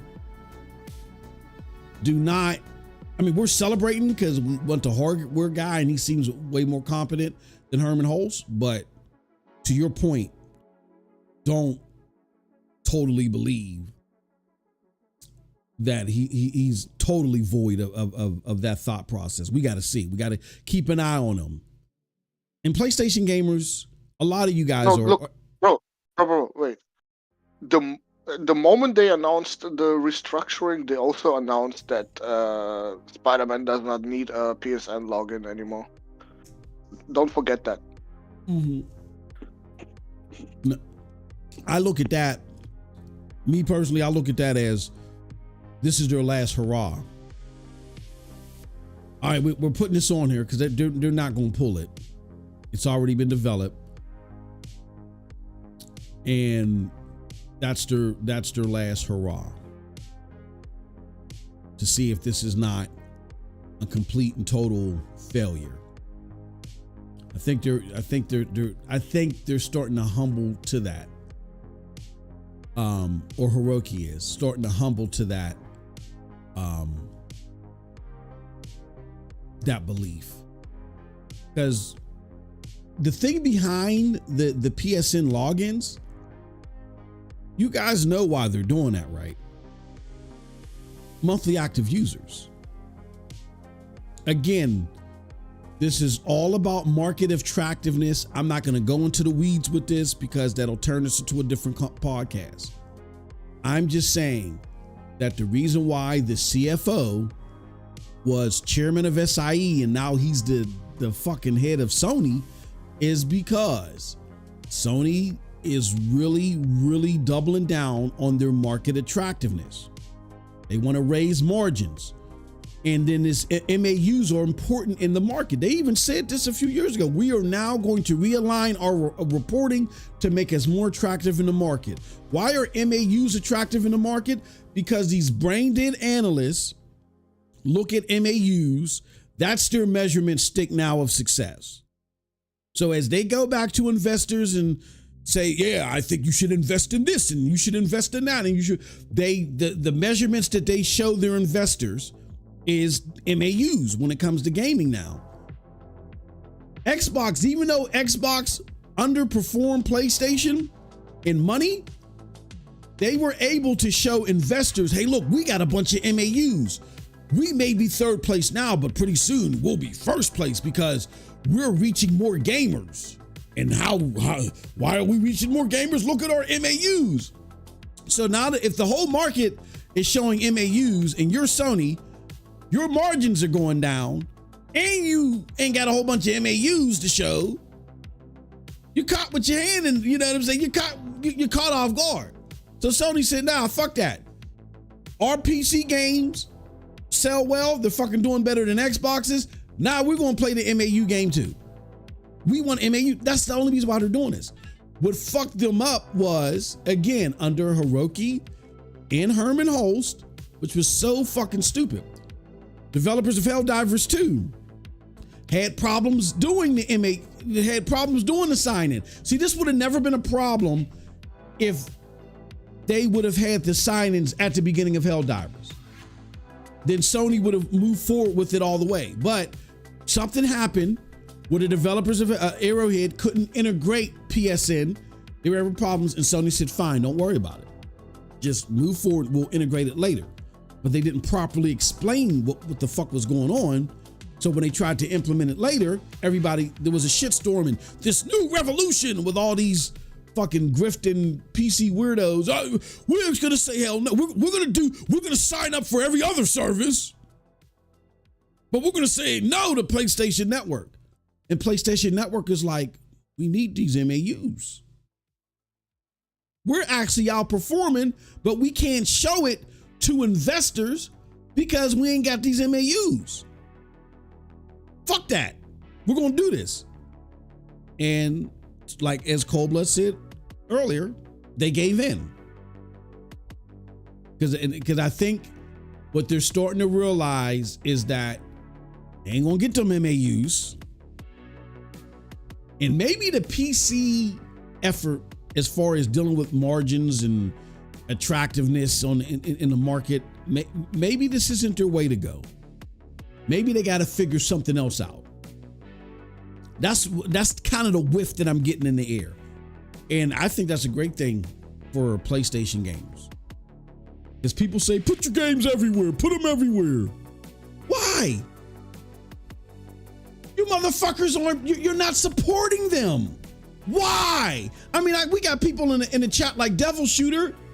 For every one Devil Shooter, I'm sorry, there are 1,000 PC gamers that are either going to steal this fucking game or just say, now it's in Steam. Xbox is better. For every Geek to Sneak, there's 1,000 of those. Spider-Man 2 of all games, there's no fucking way there should only be 22,954 people in this game. You're crazy. Even with the buzz, Spider-Man, I don't give a fuck how much y'all been waiting for Stalker 2. I don't care. Stalker 2 cannot touch Spider-Man 2's dingleberries. I'm sorry. Cut it out. You had a bunch of junk data that you reviewed improperly and you made some dumb fucking moves. And hopefully, by you putting Nishido in charge of SIE, you'll make smarter moves. And hopefully Totoki has humbled himself and said, yeah, I mean, I still want to capture margins how we can, but PC, and then what's this experimental shit? Lego Horizon? That was a disaster. Hopefully they learn their lesson. We'll see. Devil Shooter says, if Sony pulls out of PC, watch the true porting begin. What's the true porting? PlayStation gives to Xbox. Oh shit. So you go from 3 billion potential gamers to 3. No, that ain't even happening. That ain't even now. Would these motherfuckers use Nixus to make Nintendo Switch versions? Would that be a threat? Okay, yeah, I would believe that more than coming to Xbox. Nah. That would be a sucker ass move too. If they try to, if they get Nixus to start doing PlayStation ports to the Switch, wouldn't that be some shit? But that's gonna happen, bro. Yeah. You know it's gonna happen. It's gonna be old games, but it's gonna happen.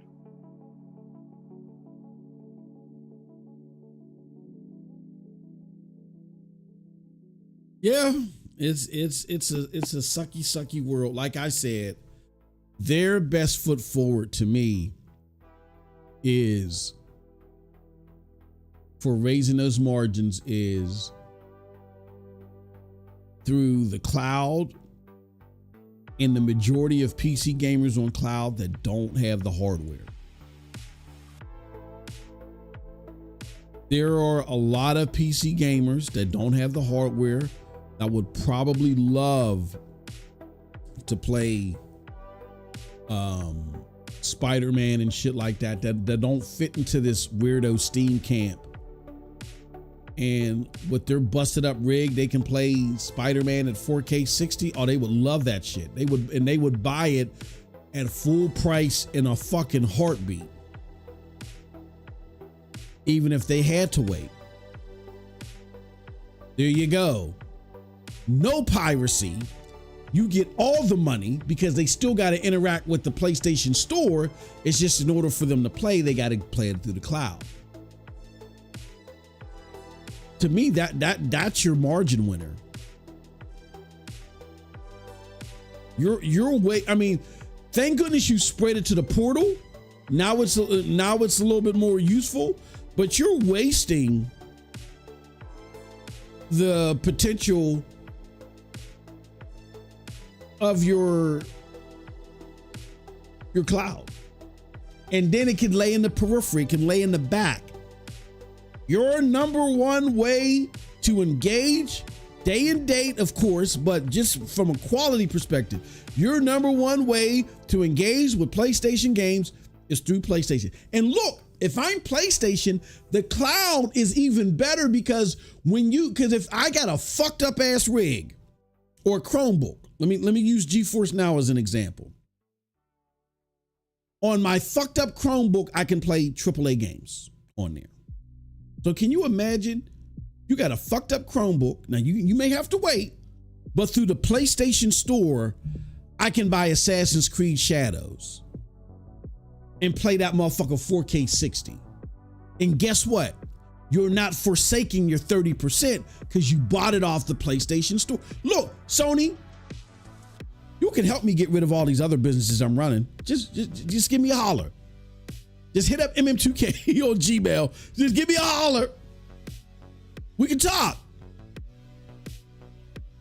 You kill so many birds with one stone. You're opening your PlayStation marketplace to a group of gamers who are so wide and so vast, and you're not leaving a dime on the table. Because that's what even a native, and I hope to God, but I hope to goodness they're not planning on doing a native PC app. You know how fucking stupid that would be? PC games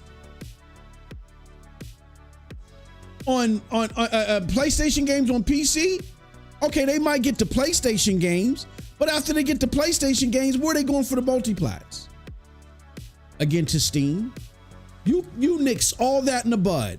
You make your demographic that you're trying to reach, not the people with the $80,000 rigs. You leave them to their own devices.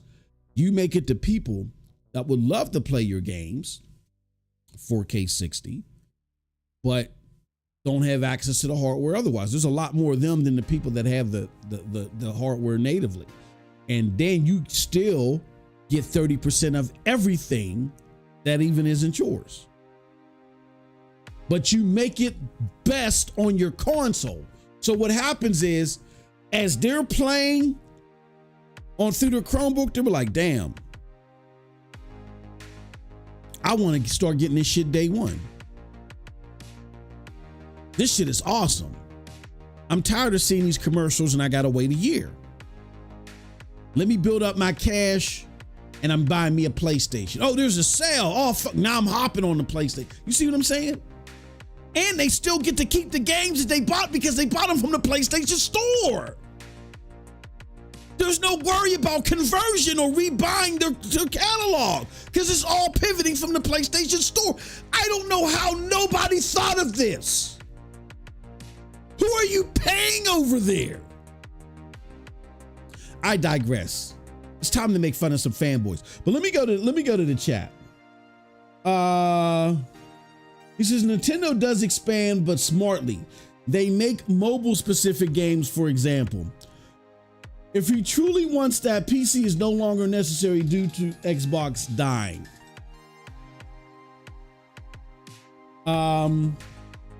Fake MAUs, and then OG Gaming Guru says, no, fuck PC, period.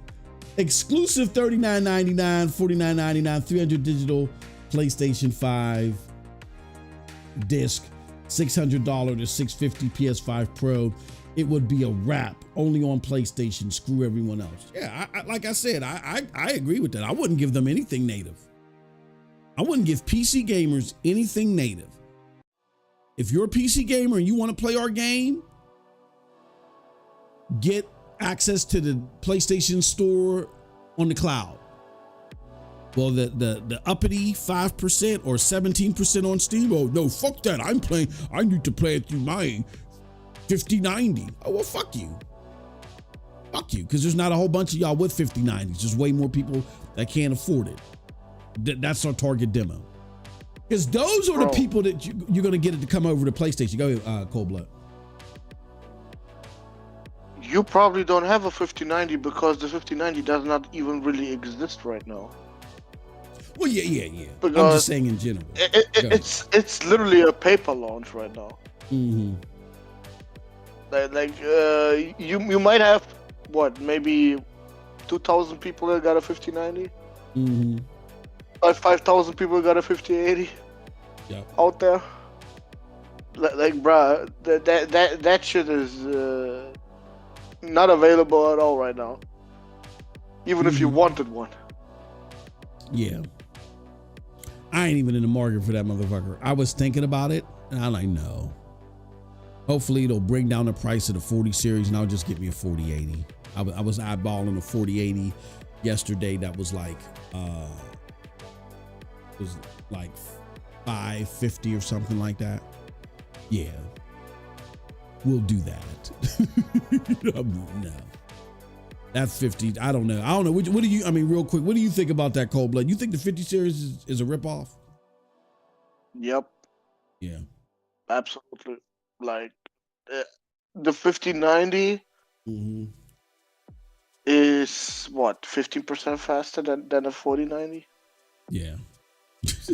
and costs $500 more. Yeah, that's crazy. I mean, at least $500 more if you can get it from Nvidia themselves. Mm-hmm. And if not, bro, it's more like $1,500 more. Mm-hmm. Like, so bruh, nah. And the 5080 is a fucking joke. Like, what the fuck? Yeah. Yeah. Yeah. It's worse than a 4090. Way worse than a 4090. Yeah. And barely better than a 4080. Yeah. That bitch a 5070 but costs $1,000, bro. That's all I'm saying. Look, I'm gonna tell you this much. They think they're gonna sell you on the new software, I guess that's coming with the card. Yeah. No. If they think multi-frame generation is gonna make this card more valuable, hell no. Yep. Absolutely not. Because ain't that a 50 series exclusive feature? Yep. It is. Yep. But thank you Nvidia for the free upgrade for the 40 series. The frame generation now. The frame generation now even better. We got DLSS 4. Okay. So thanks for the free upgrade. I guess. I did see some of that multi-frame technology. They tried to exhibit it on Digital Foundry. I mean, yeah, it's cool and all, but like you just because just because the number is saying 240 FPS, doesn't mean you're gonna feel like you're playing a game that is at 240 FPS.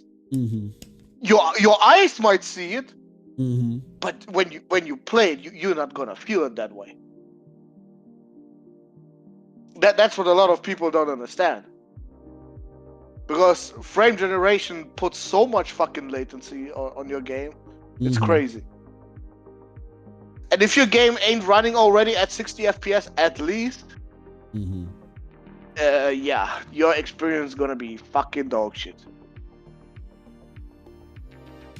Yeah, they're claiming that they cut back on latency or whatever. I just don't think that the technology is worth the price. I am more excited for Reflex 2 than I am for frame generation. To be honest with you, because that shit is literally cheating. If you can make your latency even better than what other PCs can do, that is cheating in competitive games, bro. Yep. Yeah, I think it's a con game. He says, fuck PC, but yeah, I read that. I did want to super slightly touch on something that became an interesting topic over the time when we find out about Hiroki Totoki's bump up to what do you call it? His bump up to head of Sony, and then Nishino, and all other stuff. But I was having a spirited back and forth with Reforge, because the question then became, was Herman Holtz demoted? And at first I was like, yeah, it's clear he was demoted, but it's not clear. No, bro, it was from the start clear he was put in his fucking place. Mm-hmm. That's what happened. Mm-hmm. What? No demotion, bro. He's now there where he belongs. Mm-hmm. Well, yeah, I would say at the very least, regardless if it was a demotion as the way I was explaining it or not, he was put in his fucking place. I think a good way it was described to me in the most simplest fashion was from King Thrash, where he said, look, him and Nishino was going for the head of SIE and he lost. So that puts him in his place, whether he was demoted or not. That puts him in his place. I just, from a business perspective, see, a lot of this stuff isn't black and white. So I want people to take in mind how far that he could have been put in this place. It all depends upon the structure. There's a lot of things that happen behind the scene. It got stuff to do with job codes and things like that. And if him and Nishino were both active SIE CEOs, and then Nishino was made the sole SIE CEO, then he went down the job grade. Doesn't mean that he lost his money, but he went down the job grade. If they were just both active CEOs within SIE, that's different. Then, like Cold Blood said, he just was simply put in his place by being told, you didn't do well enough to get our best wishes. That went to Nishino, the guy that just spiraled out of nowhere, and you better watch yourself. You better do better. I was just curious on how strong-handed was Sony's message. Did he just lose out on an opportunity, or did he lose out and did he get actually did it affect his compensation? We'll see.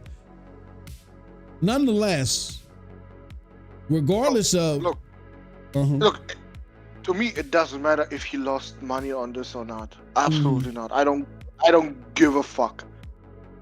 All I give a fuck about is they finally got a structure over there. Mm-hmm. Now he is reporting to the actual guy that is gonna be doing all that shit. Not fucking Totoki that was just what do you call it? What do you call someone that is just temporarily there? Yeah, he was. I forget the term too, but yeah. But he was a stand-in for fucking interim, yeah. Mm-hmm. Now that Totoki is the boss of these motherfuckers, mm-hmm. and Nishino is now the boss of Herman Holtz, bro, everything is fine. Yeah. Now Nishino has the say what's gonna happen with PlayStation, bro.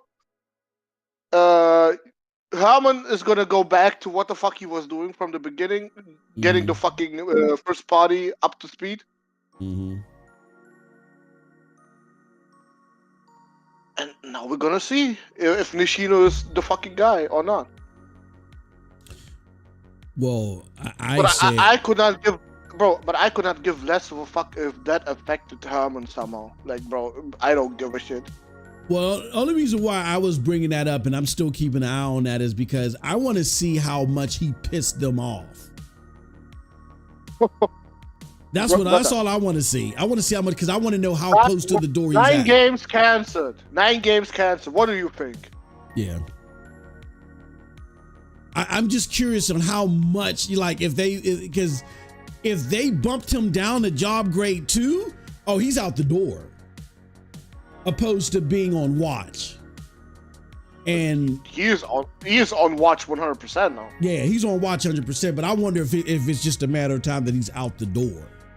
That's what I'm curious. And just out of curiosity. I think, bro. I think that they're looking for someone that is more.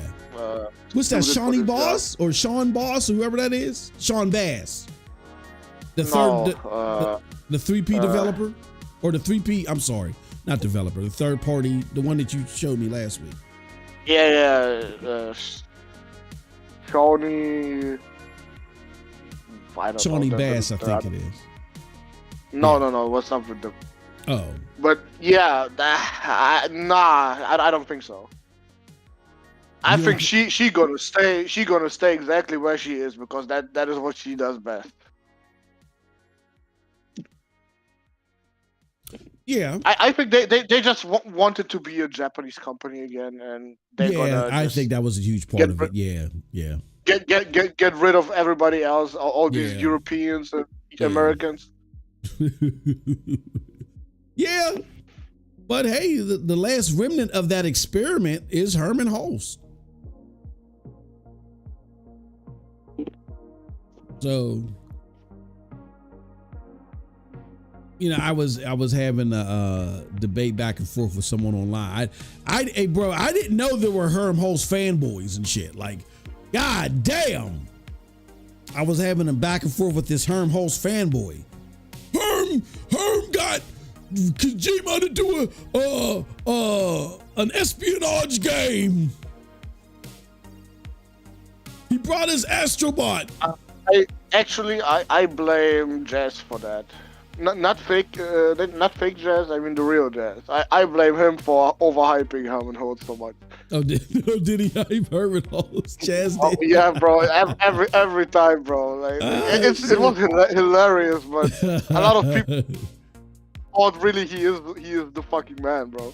Nah, yeah. I was doing splits. Doing splits on 2 PS5s and shit. Oh shit.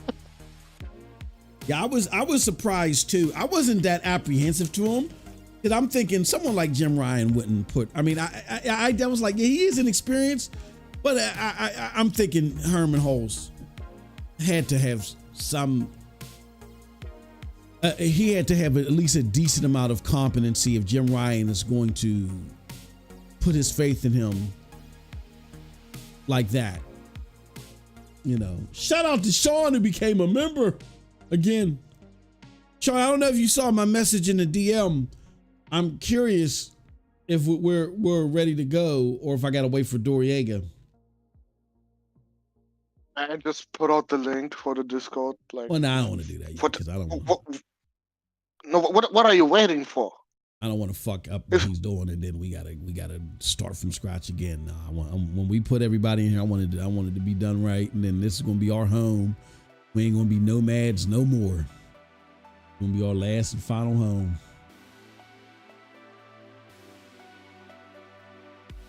Make it simple, and everybody can enjoy it. We can have fun like how we did, last Saturday when old gaming guru came in there. That's why I'm gonna make sure we're gonna do it right this time.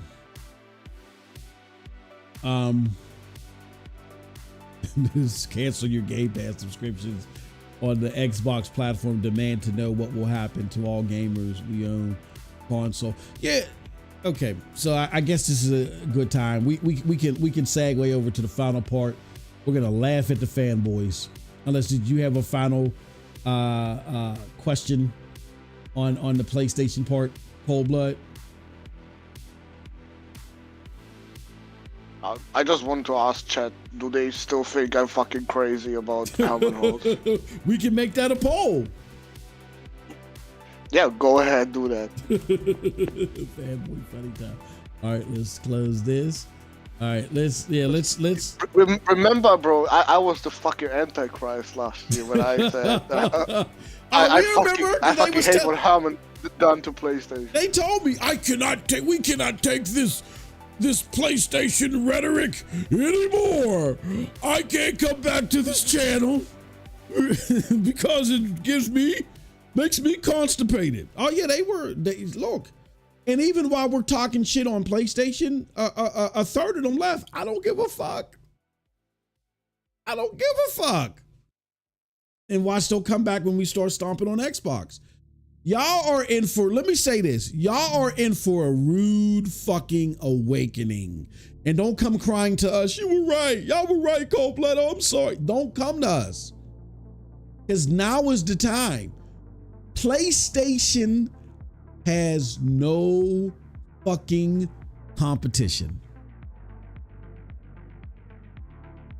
Imagine the shit that they can do as far as undercutting and undermining your expectations. Where are you gonna go? Y'all talk shit on PC Master Race. That's not fathomable for you to go. Where are you gonna go? To Switch 2? All these, look, it hit me too. Which always subconsciously I was aware of this and we talked about this before, but it really hit me now with Forza Horizon coming. It's not that PlayStation is in trouble, it's the complete opposite.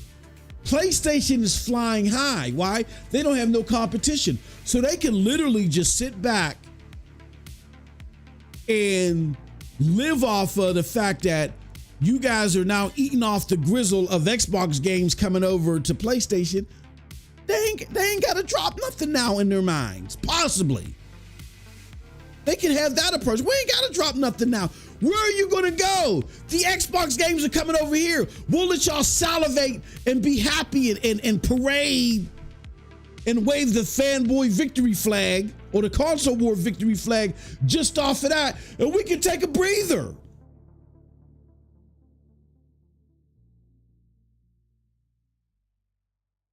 So where are you going to go? Nowhere. You're going to have to deal with it. You're going to have to deal with it unless you follow the things that we've been telling you. Stand up for your dollar. Simply say, no, we're not going to accept that. Fuck that. I will go to PC, or I will go here, or I will do that. Don't come crying to us if this shit goes sideways. We are consumers that happen to prefer PlayStation because PlayStation does put out quality and Xbox's dog shit as an alternative. We don't mind the Xbox games coming over and playing them, but they weren't good enough to sell you on their platform individually. But if they're coming as a third-party supplement, sure, fine. But that doesn't mean that we find ourselves beholden to PlayStation. Y'all keep playing that game all you want. You're gonna fuck around and find out. Think about it. It's official. They have no, and if at 4 p.m., y'all can celebrate, but sit there and think. If at 4 p.m. they announce Master Chief Collection on PlayStation, it's officially over. I mean, it's over, but it's over. And now we go into chapter 2. What are you going to do now, PlayStation? What are you going to do now? And all y'all that are sitting out there that are reliant upon the console, cloud ain't feasible for you, because I can dig it. I'm a cloud gamer, I'm a PC gamer, all that other shit, but that's not feasible for all y'all. All of y'all where cloud and PC ain't feasible, Nintendo Switch just ain't a viable option. What are y'all going to do? Y'all better stop with this itchy ass shit every time someone criticizes PlayStation. Y'all better stop this shit or you're gonna fuck around and find out, and don't come crying to us. I don't want to hear it.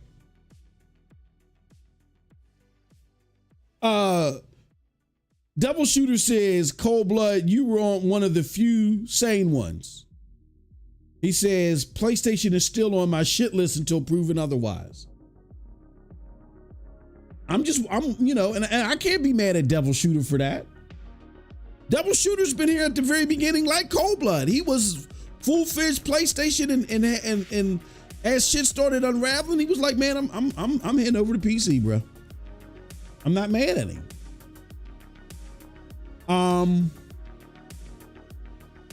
But let's do the poll.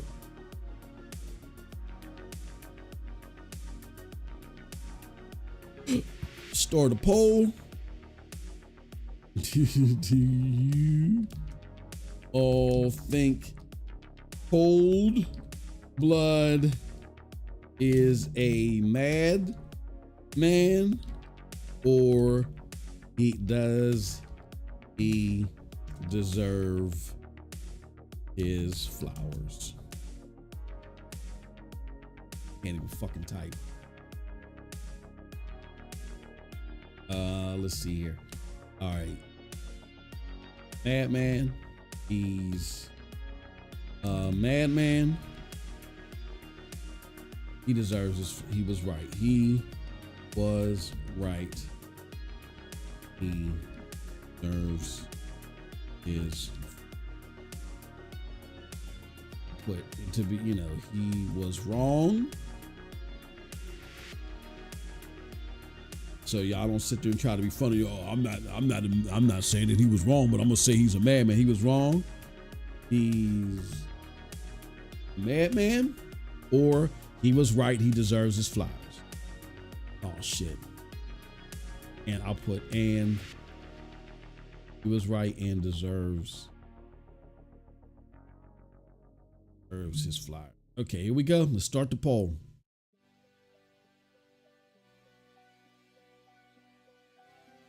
Yeah, I love y'all like kids. I don't pay child support for it, but fuck that. I've been sitting up here 7 years trying with the best of my ability to tell you guys to look. Don't think of the first 5 minutes now. Look down the road. Now, I may have gotten it wrong at times because I didn't have the full perspective, but as I gained it, I shared it with y'all. We do that here on the channel now, more robustly, I feel.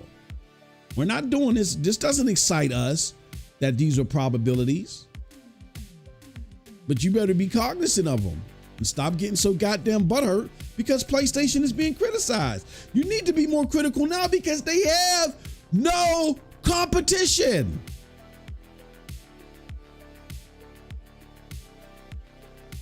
All right. It's time to laugh at fanboys. Let's do this shit. Where's my homie at? We got the homie Jamie's Act in the house. What's up, Jamie? How you doing, man? I wish he was on the panel.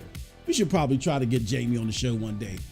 Jamie Act with the new stuff here. Let's see his latest. He got Colt Eastwood on here. This segment is worth it. In worst case scenario, if they flag it because we're playing some of Colt's matter of fact, let me do this right now. I'm gonna tag this part in the show, put a marker. So in case they like, oh, this is where you have copyright infringement because Colt Eastwood, you can't take his material. Then we'll just cut this part out. But all right, let's get into it, y'all. Let me cut off the music. Let's play. Let's enjoy this final hour, and we'll do questions, Q&A, and shit like that too. Where is the? Okay. Here goes Colt Eastwood. He says, let's see what Colt's got to say now. Because I was trying to we were trying to give Colt some recognition, him having Mag on the show, but he couldn't help himself. He just had to sway back, totally left. And James says, Colt tells you Xbox games go bye-bye. Let's listen to it. Forza Horizon 5 is coming to the PlayStation 5. This news broke on a Thursday afternoon on January 30th, and fans went crazy on social media and gaming forums. Cue all of the Xbox is dead videos and articles and all of the replies for people expecting Xbox to completely ditch the console. Of course, that's not the only thing that's coming to the PlayStation from Xbox Game Studios. In fact, Jez Corden of Windows Central says that Halo the Master Chief Collection is coming to the PlayStation 5 even sooner than the revealed spring for Forza Horizon 5. That means just before that, Halo Master Chief Collection will get its reveal. This is all tied into the supposed idea that in April, Nintendo will have their full reveal of the Nintendo Switch 2. There, they'll have partners and showcases for games from their own studios and multi-platform studios that will be porting their games to the brand new Nintendo Switch. This is likely where we're going to see reveals for Halo the Master Chief Collection, Forza Horizon 5 running on a Nintendo Switch, and maybe even Gears or other beloved titles from the Xbox Game Studios teams. Damn.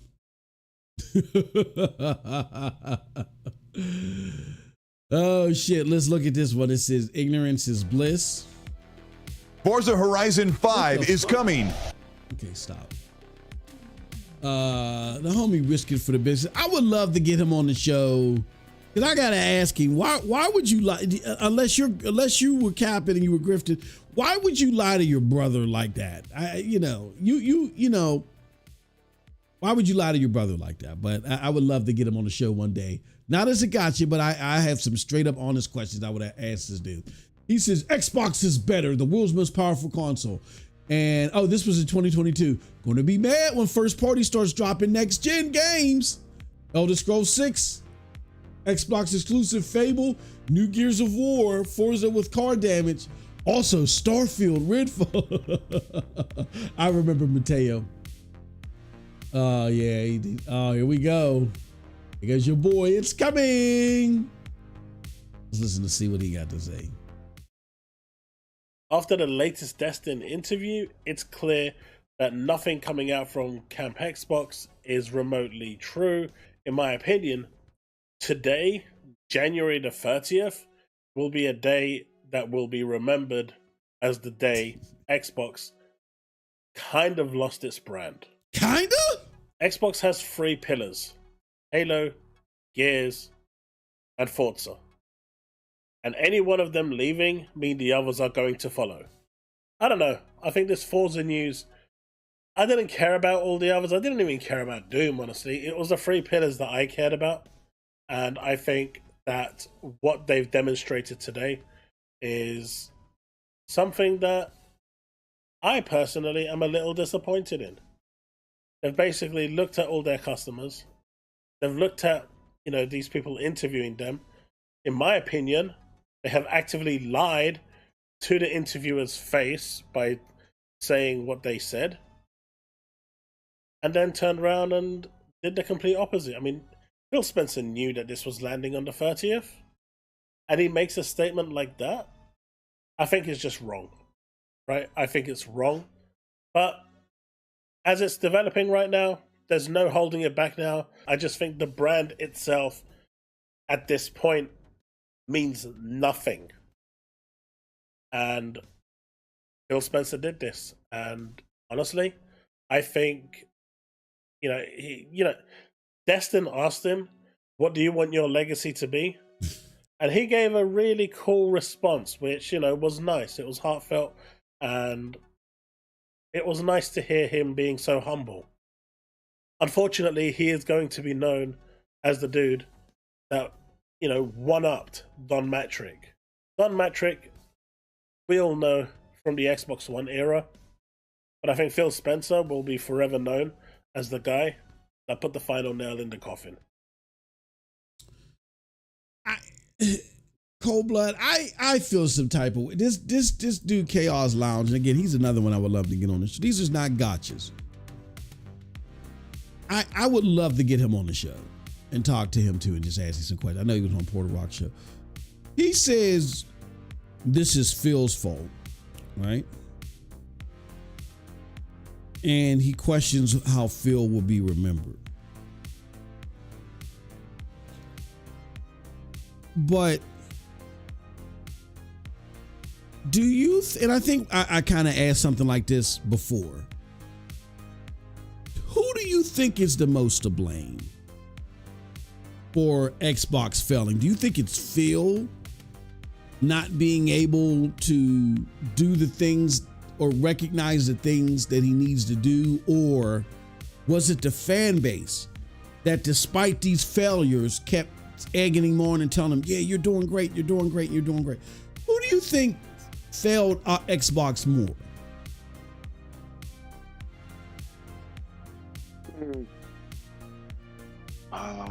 Well, you know me. I'm gonna always say those that didn't buy shit and kept capping for fucking Game Pass. Those are the ones. Yeah.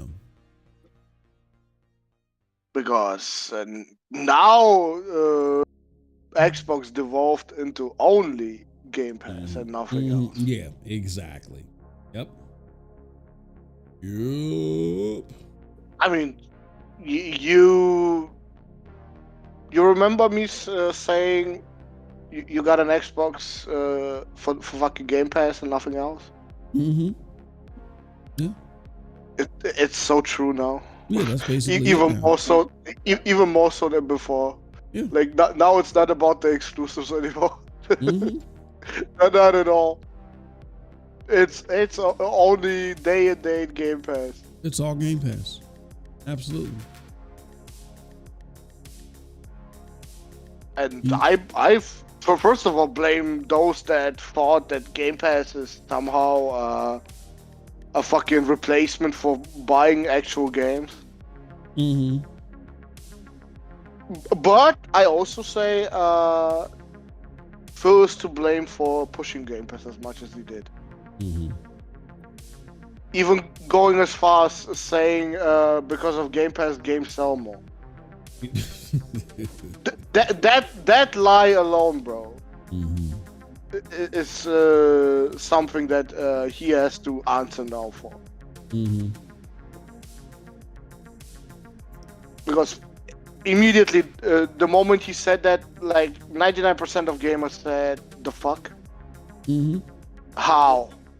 Yeah. And then the 1% that love Phil, bro, like they would fucking jump off a bridge for him, bro. They said, "Oh, that's great." Yeah. Well, here's who I blame. I say it's 20% Satya.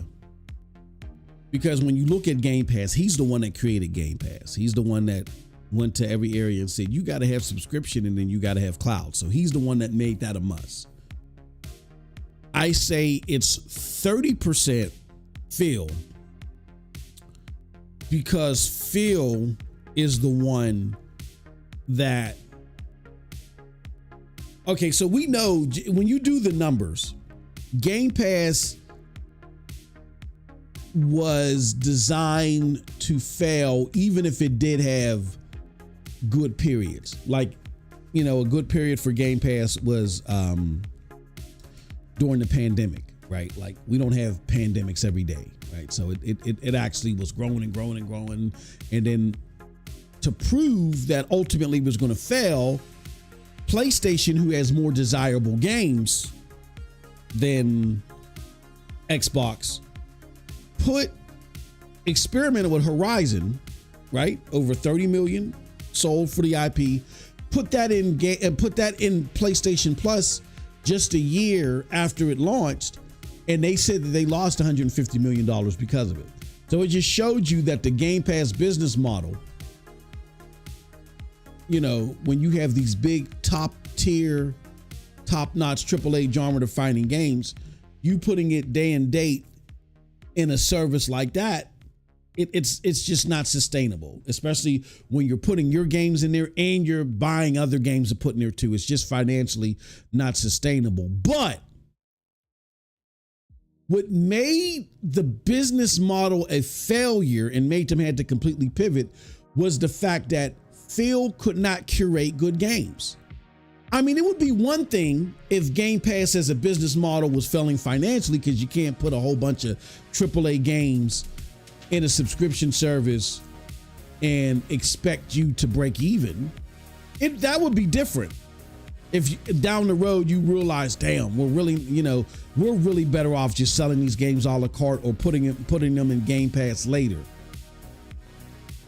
That's different, because then you could just do what Sony did and said, okay, we're not doing that again. We're going back to our original business model, and we're going to fly off of that. And then preceding that, they had their biggest year of sales after that. But for PlayStation, it was different. Not only did they have a failing business model, shout out for that subscriber. Not only did they have a failing business model, But they had no backup plan. They couldn't just back up and say, okay, well, maybe we're not going to do day and date.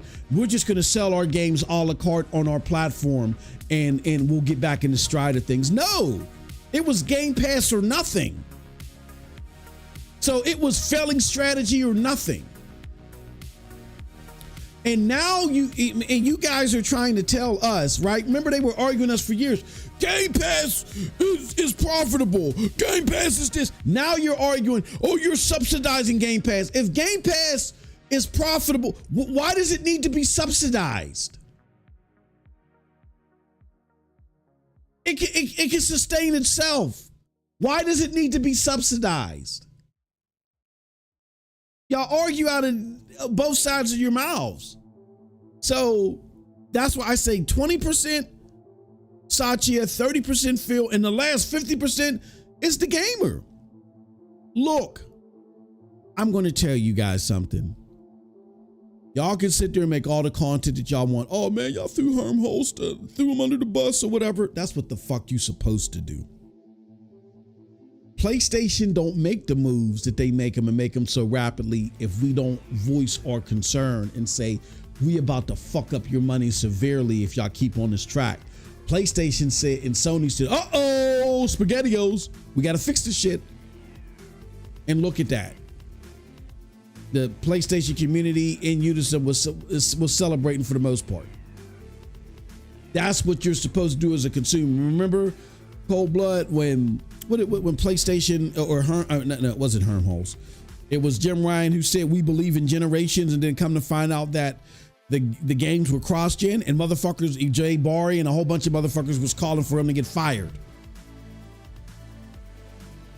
That's what you're supposed to do as a consumer. Go ahead, brother. I'm sorry. Jim Ryan? Yeah. Yeah. Of course I remember. Yeah. Let you say something about Phil like that. You're a pony bot.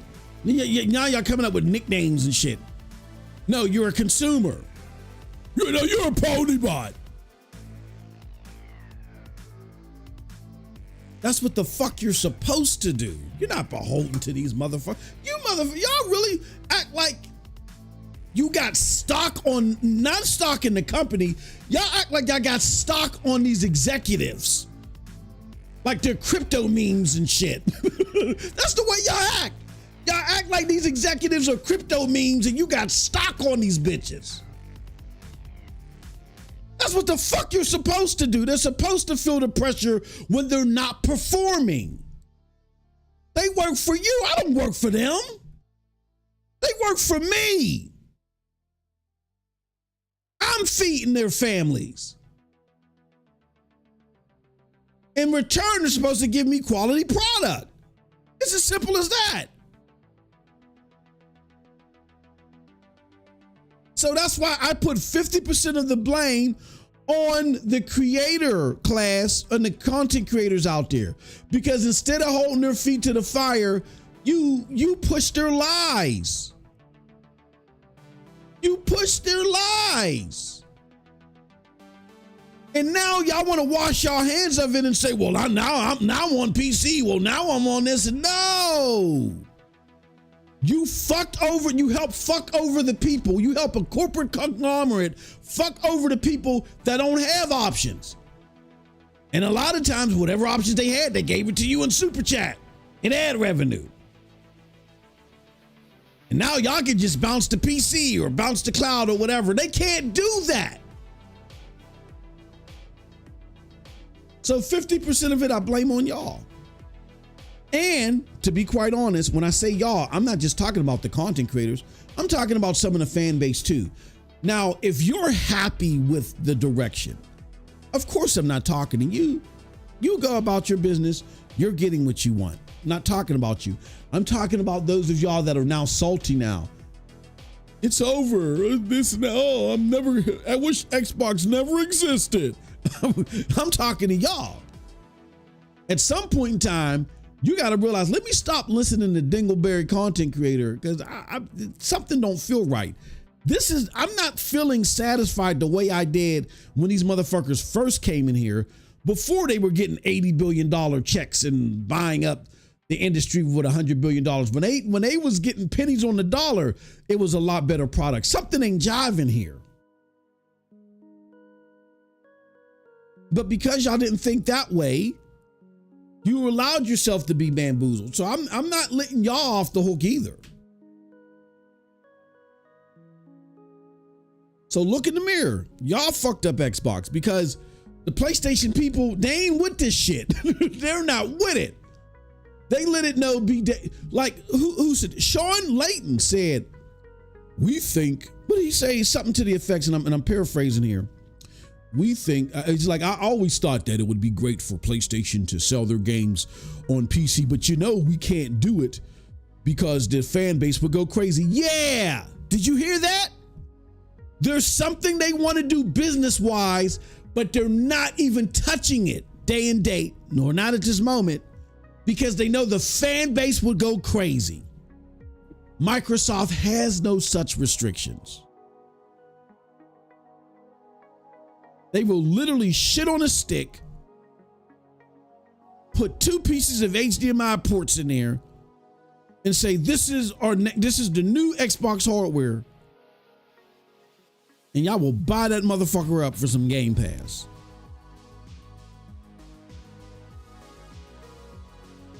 Even if it comes to a point to where, let's just say Xbox games are no longer on Game Pass day and date. Let's just say they ain't even on Xbox day and date anymore. They come to PlayStation day and date. Y'all still would buy that shit up.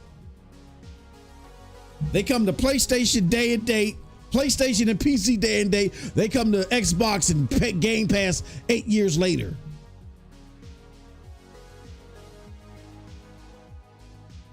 Yeah, Patty's Bricks, here's the thing. It's not so much that Game Pass is a problem. I wouldn't say it is the problem because look, Game Pass is something that is Satya's brainchild. Satya is the one. Look, listen to Paul Thurrott, Think Tank, All Things Microsoft, 2017, 2018 content. They broke it down to you. What happened? They required every division to integrate cloud, integrate subscriptions, because that's where Satya Nadella thought the industry was heading. And that was the best thing for Microsoft as a whole. So Game Pass is Satya's brainchild. Satya said, how do you envision that what would subscriptions to you look like here and this and that? And he guided him along the way. The rest of the way. Minecraft. Satya got that shit. A lot of this stuff is Satya's idea, right? A problem of Game Pass is for how much it costs to make AAA exclusive games. It's just not a feasible approach. I can see where an Ubisoft Plus would make sense because Ubisoft Plus makes about 3 games a year, right? So that's going to be a total of like $210. Ubisoft Plus, you got to pay, I think, $240 a year. So you either buy the 3 Ubisoft games a year and pay $210, or you go to their subscription service and end up paying $240 a year. See, they're coming out on Plus. That's not what's happening with Xbox. They're putting more money out than they're getting in. So, that being said, very easily Satya could cut that off and say, no, you got to buy our games a la carte. Especially if you keep running into a scenario where they're like, well, PlayStation is funding this, or PlayStation is funding this. Well, at some point in time, Amy Hood and company is going to look at that and say, over the last 2 years when we've lost lead with Game Pass, and we were supplementing it with money that we were getting off of PlayStation, how much money did we lose? And they're just going to look at each other and say, the answer is we can no longer loss lead with PlayStation. I mean, we can no longer loss lead with Game Pass. What we're going to have to do is, if we're leaving all this money on the table because of Game Pass, these games are going to have to come later, or something's going to have to give with Game Pass, and you solidify that your priority now is PlayStation. 65% of your games in December were bought by PlayStation. By de facto, you're already becoming a priority because the promise that you made at the beginning of this generation, world's most powerful console, they're making that true with PlayStation. That's fucking, and they don't have to. They don't have to have a PlayStation 5 Pro enhancement. I mean, when they get the new development kits, you know, it's there in the core of it, but they don't have to Pro enhance the game. Xbox is going out of their way. These motherfuckers proved, this is how crazy it is. Xbox developers proved at the beginning of the generation, when everybody was trying to pile on PSSR, and including a lot of us too, because we were like, what the fuck is going on with these patches? It was Xbox developers that proved that PSSR wasn't just flawed and fucked up. It was the effort that developers were putting in it. They used Call of Duty to prove that. They did not have to do that. They went out of their way to make the PlayStation console look better. They put more effort in the PlayStation console than they did their own fucking console.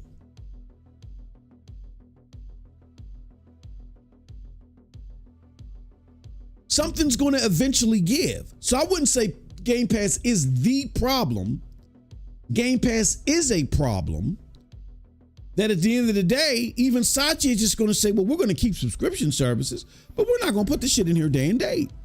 We've already heard about the battle that they were having internally about putting Call of Duty in here. They gave into that and gave that to Phil Spencer, but I don't know how long that's going to be. Let them crunch the numbers next quarter or so and say, we actually lost money putting this in Game Pass, because they're not going to know for a total of 6 months. We actually lost money putting this in Game Pass. We lost too much money. And and the excuse of letting PlayStation subsidize, that is crazy. You'll loss lead for a while, but at some point in time, your investors will get nervous and say, what the fuck are you doing? You left over, what, $3 billion on the table over such and such period, and you're not going up in trajectory? You may see these little spikes here and there, but they're not sustained. Y'all better take that shit off of Game Pass day and date. The fuck are y'all think? At some point in time, investors are not going to want to hear, oh, this is subsidy. No, that's just fool's gold that they're selling you. If them subsidizing Game Pass doesn't lead to Game Pass growing and sustaining those numbers, something's got to give, and it will give. And I'm telling you right now, it's not awful, but it's nothing to celebrate either. Content and services only went up 2%. I was talking to John Welfare. He's very pro Xbox. He talks a lot with Satya and Nadella. He was looking at it. He was expecting a 3% increase, and that's modest. I was like, yeah, 3 to 5%. And they only hit 2. Not awful, but how the fuck with all this promotion and all this marketing behind Call of Duty and Game Pass being in Call of Duty? Then you had Indiana Jones, which is a big brand, right?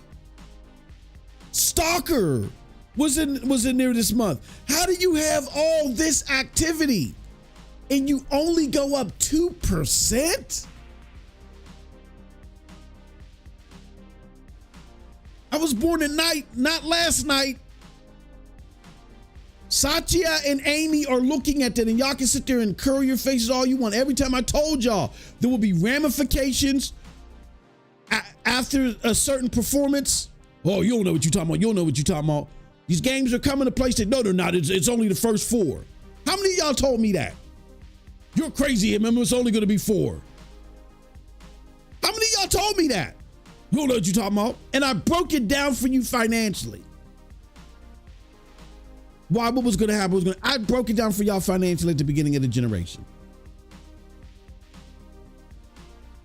Everything I said was going to happen fucking happened.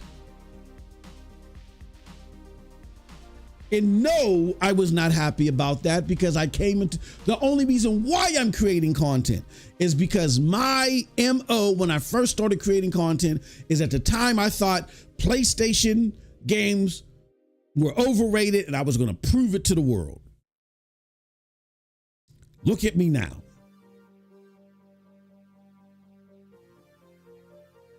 When it was very unpopular, I said, I can't mess with this platform anymore. Very unpopular. So it ain't about, oh, you were trying to get the PlayStation base. PlayStation base, you can't look, the PlayStation base, they ain't gullible like that. Like the Xbox base, they will accept as soon as all you gotta say is suck it, die, pony, and they're ready to give you a home and shit. Give you free meals for a lifetime. That's all you gotta fucking do. PlayStation community ain't like that. They're like, let me see your gamer tag. You know what I'm saying? Let me see how many odds you got. How many games you beat? They're not that gullible. So it's not about trying to get, a lot of you are just naive and you emotionally want something to be true. I don't operate off of that. I'm about informing consumers. Let's see here. More comments. It says Sony filed paperwork to take down the Bloodborne. Yeah, I saw that. Yes, it's pretty much official. They are done with PC altogether. No MLB, GT7 canceled, Demon Souls. Yeah, I don't know. We in Cold Blood was talking about that. I don't know where that's coming from. Gaming Guru, the whole cancellation of the PC games. I mean, we'll see. All right, we got a little bit more time. Say about 10 more minutes. Got here. My wife texted me and asked me to pick up her medicine. Got to do old people's things. So I'm gonna get out of here in like 10 minutes. All right, so we already watched this. He's 100% in pain. Yeah, but that's who I blame. I blame the Xbox fan base the most. Of Gran Turismo 7 and Forza Horizon 5 next to each other. And the caption was something like, the only place to play the best two racers this generation is on a PS5. And I was like, damn, that's powerful.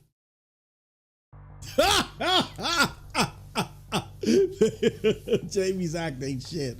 That's fucked up.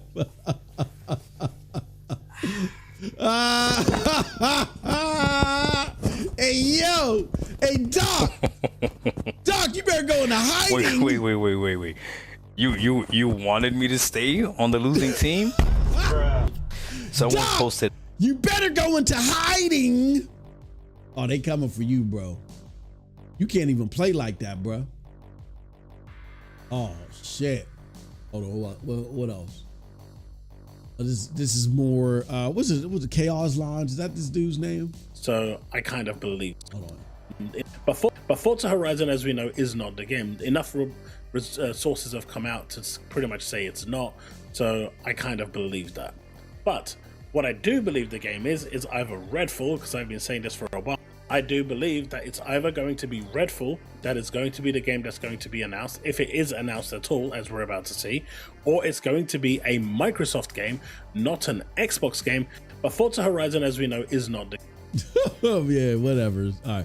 Bro, go ahead. I'm telling you, keep fucking Redfall away from PlayStation. The fuck are you doing? If you port this bitch on PlayStation, bro, yo, I'm gonna have a PlayStation ain't fucking even rant. accept it. I don't even think. I think PlayStation's gonna say no. Exactly because of that. Yeah. If PlayStation accepts this fucking port, bro, oh my god, I'm gonna have a fucking rant. I'm telling you. Yeah. It's gonna be epic. Yeah.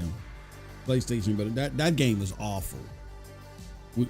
We often talked here about Rogue Warrior and Dark Sector being some of the worst games in the recent generations. I really do think Redfall topples them games. Redfall is awful. It's awful. It's a horrible fucking game. It's horrible.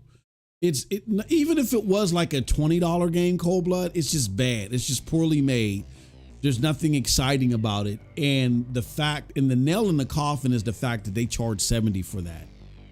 That was everything you needed to know about Xbox. Like I said to myself, when they charge $70 for that, Phil introduced that. But you see the difference when Phil shows his colors and how the Xbox community reacted versus when Herman Holz showed his colors with Concord and how the PlayStation community reacted. That's all that needs to be said. That's all that needs to be said.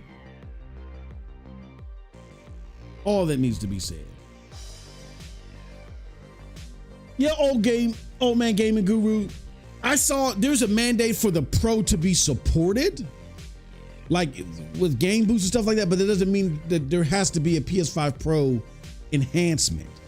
It doesn't have to get they don't have to, soup it up to where it gets that sticker. It has to be supported, and it will automatically be supported in the GDK, but it doesn't have to have a PS5 Pro enhancement.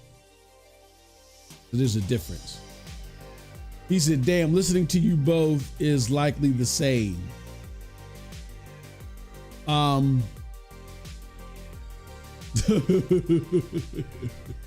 Yeah, they're hurting.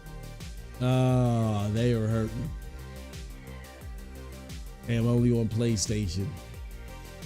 Oh, here it goes. Here goes your boy. This might be the L of 2025, and it might not even be close. Let's play this. This is from what's his name? C Money. This might be the L of 2025. Let's listen to it. Absolutely. It's not real. It's a rumor. That's like me saying right now, oh shit, yo, there's a rumor that my insiders tell me next week at Gamescom, PlayStation is going to come out on the stage with Phil and say every PlayStation game is coming day and date to Xbox going forward. Absolutely. That's like, if you still listen to them, he spoke out his fantasies right now. His wet fucking dream. Yeah. Yep.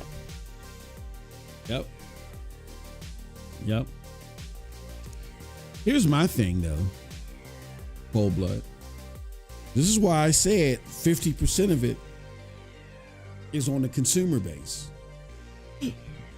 If you still listen to these people, if you're upset about this and you still listen to these people, and when I say listen, I don't mean just physically, I mean just in conception. Like you listen to what they have to say and take what they have to say seriously and take it as gospel. If you still be like, yeah, you right, C Money, y'all right, Doodlebug, y'all, If you still do that, you're part of the problem. I don't feel bad for you. I don't care if you got fucked. You deserved. You wanted it. You wanted it. You was like old gaming guru. We was joking this weekend. You was like Halle Berry in Monsters Ball. Make me feel good. Looking for old boy. What's old boy's name? Old gaming guru. What's his name? The lead actor. Make me feel. Tommy Lee. Is it Tommy Lee? No, it's not Tommy. I forgot his name.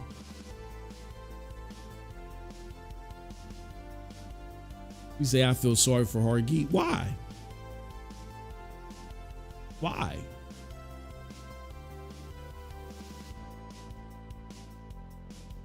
You can't look, here's the thing.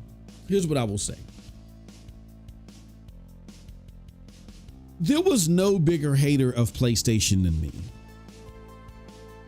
I'm going to tell you why there's a connection between the PC master race and the Xbox community. As PlayStation, Billy Bob Thornton, thank you, old Gabe. We was fucking around this way. And check out our Marvel Blade stream too. I'm gonna drop that link in the chat because I'm looking at it right in the Discord. I'm gonna drop it in the chat when we roll.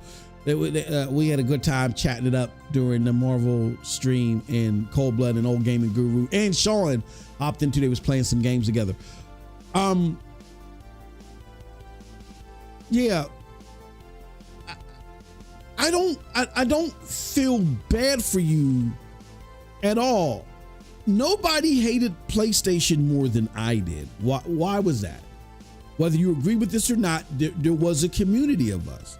There was a bunch of us gamers who like were Sega Genesis fans. And then some went as far as Sega Dreamcast. I had abandoned consoles after the Sega Saturn. I had abandoned them after that and went to PC. And I was like, really, I was in PC halfway during the Sega Saturn phase anyway. But there was a bunch of us that when PlayStation started taking over, we wasn't really feeling the PlayStation games all like that. We wasn't feeling them. So we went to a lot of us went to PC. A lot of us tried to hang in with Sega Saturn, and then the Dreamcast. Some went to Nintendo N64. Others of us just went to PC, right? So when Xbox comes in and they're talking about fusing the best of both worlds, the plug and play of console and the innovative approaches to gaming, the nuanced ways of gaming of PC, a lot of us came back. A lot of us left PC, came back to Xbox. Well, I came back to GameCube and Xbox, and then GameCube died off, and then so there was Xbox. And so in that time that we were away from consoles, our hate of PlayStation grew even further. Kind of like how you be seeing these people seething over PlayStation right now. I was there before they probably even knew how to spell their name, while they were still swimming in these daddy's nutsacks. I was already there. So as we came back to console, right, there was that hate. Oh, here goes this PlayStation, and hopefully Microsoft can take them down. And then the 360 gained its popularity, and we was really out of pocket with it. So I get it, but we were only thinking that way. We only left PC and went to Xbox because Xbox was putting out quality product. See, what drove us in the consumer space on console wasn't simply we want PlayStation to go down. We wanted there to be an alternative to PlayStation, and yeah, we wanted to kick them in the ribs. But what was driving us there was the quality on Xbox. The moment the quality was fading away and looked like it was fading away from good, those of us with fucking sense said, we gotta leave. A lot of us went to PC. Some of us said, hold on. You're not gonna believe this shit, yo. What? The shit that we was getting on Xbox, the top notch crazy shit, it's over on PlayStation now. Oh, you're fucking like, bro, try this shit out. This shit is crazy. Try out God of War. You're right. Then some of us went to PlayStation. The motherfuckers that stayed on Xbox console, that use the console as their main way to play, that have to rely on the console, those of you that stayed, you are fanatics. I do not consider you gamers. You're fanatics. I'm not talking about these new Xbox gamers who came to Xbox because you like this direction. No, you like what you like. I'm talking about those that have the same likes and desires as I do, but are not getting them served on Xbox and are continuing to stay. You are fanatics. You are zealots. You are not gamers. You have become so fanatical on hating on PlayStation that you're staying and continuing to contribute money to somewhere that is not servicing you. The rest of us left. Those of us that was like, okay, it was fun while it lasted, went back to PC. Some of us even went to PlayStation. But what we didn't do is we didn't stay on the fucking platform that was no longer the platform that brought us to the yard. So if you're one of these people that still are hovering around and you're like, damn, well, Xbox, why can't you do this? You're a fanatic and you deserve what you're getting. You're not getting it anymore. Phil can't tell you no. He's stopped sugarcoating it. The only thing he can literally do is put up his middle fingers and say, fuck you down. There's nothing else for him to do. He spelled it out. The Xbox that brought you there exists no more. If that's what you desire, if you just wanted an evolution of that, it's not happening. This is a completely different Xbox, particularly as it relates to the platform.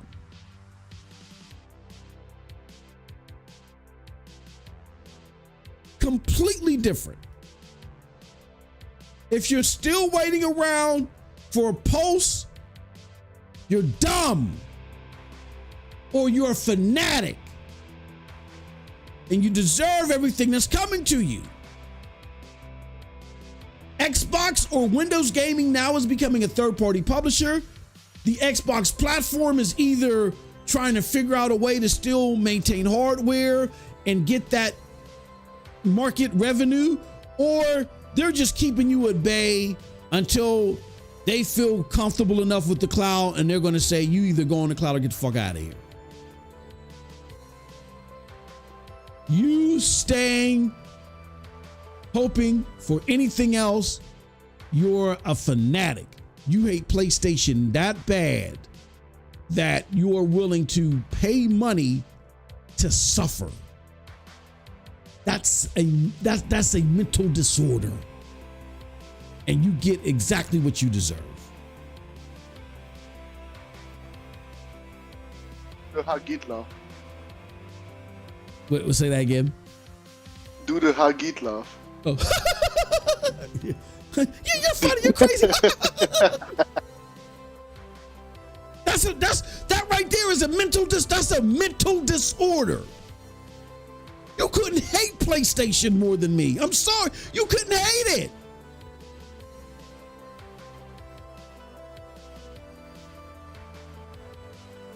But I gotta go where the games are. I gotta go where the experiences are. I gotta go where the fun is. I'm not paying to be somewhere to suffer.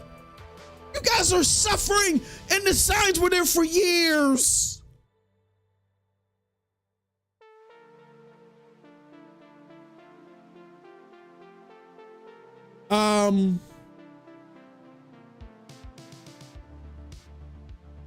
PlayStation Sweeten says, is there any Xbox game that's worth playing? Here's the thing, where Cold Blood, this may shock you, and then I'll let you get the final word and I gotta get out of here. I do think there was an Xbox tax, but in a different way. I think the Xbox tax was whenever you have an exclusive game. But no, let me rephrase this. There was an Xbox tax, but it was the same tax as the PlayStation tax, and it was the same tax as the Nintendo tax. What am I talking about? Every time you have an exclusive game, it gets looked under the prism of, is this game a system seller? Especially if it's AAA or supposed to be top of the line. When you look at Nintendo games, oh yeah, these are system sellers. When you look at PlayStation games, oh, these are system sellers. When you look at Nintendo games, these are not system sellers. Meaning these are your exclusive games. This is supposed to be the creme de la creme of your offering. This is supposed to be why I'm grabbing an Xbox. So because you couldn't, it's not an Xbox tax, it's a platform tax. Your exclusives are supposed to sell your platform. And when they can't, they get scrutinized even further. So it's different now that they're multi-plat. They're good enough to be filler, as multi-plats, but they were not good enough to sell you on the platform. So I think there are a number of good Xbox games that, are cool. They just weren't worth you buying an Xbox for. Like Gears 5, it's cool, it's all right. But you spending a $500 to go play Gears 5 or Gears 6? Fuck no. No. Stellar Blade is, though. And so many other PlayStation and shit. The Switch games as well, too. I recognize that from Switch. It's just that my demands, I didn't get a Switch. I might be getting a Switch, too. Yeah, there's some games. Hey, look, Gears. You guys might enjoy Gears, but y'all not going over to PlayStation for the last 3 iterations of Gears. I don't blame you. I don't blame you. What was that? Gears Judgment? The last 4. Gears Judgment 4, 5, and 6. I don't blame you. Because the definitive Gear series is Gear 1 through 3. After that, I don't blame you. Halo, you might enjoy Halo Infinite's campaign. It wasn't worth buying, integrating into a new platform for. It wasn't worth buying a console for, building a PC for, or even going through a clunky, pixelated mess of their cloud service for. No, it wasn't worth it. And so on and so on and so on. So as these games come over to PlayStation, you guys might be more welcome to them because the games are coming to you. All you gotta do is pay the price of the game. That's different from you having to go over there and contort to their platform. So yeah, you guys might find some cool games from Xbox. I think Xbox is better served as a third-party publisher. I've always said Xbox/Windows Gaming will be a fine third-party publisher. They'll do just fine. They're not going anywhere. It's the Xbox platform that's questionable. And how often Xbox/Microsoft has lied to you about the platform, I wouldn't trust anything that they say, even when it comes to hardware. Particularly when it comes to hardware. So, all right, those are my final thoughts. Cold Blood, you have any final thoughts before we get the heck out of here, brother? Well, Halo better not be announced today for PlayStation. If Halo is announced, go ahead, bro. It's gonna be apocalypse on Twitter. Oh, if it's announced today, I would have to like give my wallet to my wife. But I might even go live again. Yes. We might go live again. I would have to bribe my wife if she'll let me. That shit when I was going back and forth with Doc till 4 in the morning, that kind of got me in a fickle. But if I can find some way to coerce her, we would have to go live again. If I wasn't able to do it, I swear I would try my darndest. I believe you me. It wouldn't be because of not trying. But oh my God, just to hear the tears. All we would have to do, Cold Blood, is just sit there and watch Twitter and just laugh and shit. That's all we would have to do. That's exactly what I'm gonna do. Oh shit. Gold Gaming Guru said, I said it's going shadow drop today, or are we going to see it on Tuesday? We'll see. Oh my God. What a way. And I sent out a tweet. I couldn't find it. I warned Xbox fanboys. I said, all you fanboys that are sitting there talking this PlayStation is dead and PlayStation is in trouble stuff, I am warning you, all it's going to take is, for instance, Halo to be announced or Xbox's poor financials and y'all going to be eating crow. I warned y'all last week. Look what's happened. So with that said, I got to get out of here. But I appreciate all of y'all. Thank y'all so much. We will see you guys either later today or over the weekend, or with the video on Monday. But with that said, we appreciate everybody. Thank you for coming through. Hold on, let's end this poll real quick. I gotta get out of here. I said, do you think Cold Blood deserves his flowers, or is he just a madman? 67% of y'all said he was right. Deserve his flowers. 33% said he's wrong. He's a bad man. I want to hear from those that said I'm wrong. Yeah, why? Y'all got to answer up. Got to answer up for your sins. All right, y'all. He says, when Halo and/or Gears gets announced, cue the Undertaker's entrance. Oh, I should get that too. I should get that on the soundboard. The Undertaker's entrance. That is going to be something. I'm telling y'all. I'm hopeful that I can, but if I can't, it's not going to be because of lack of trying. I'm going to try everything I fucking can to go live. That's a once in a lifetime opportunity. Bro, just go live on your fucking phone and just laugh. Y'all hear? That's all y'all would hear and shit. Just have a black screen, bro. Nothing on it. Just your laugh, bro. Oh my God, you won't even hear me. It's quit. You'll just say stop. stop. That's how you'll hear me because I'm getting my ass whooped. All right, y'all. We're going to get out of here. Till next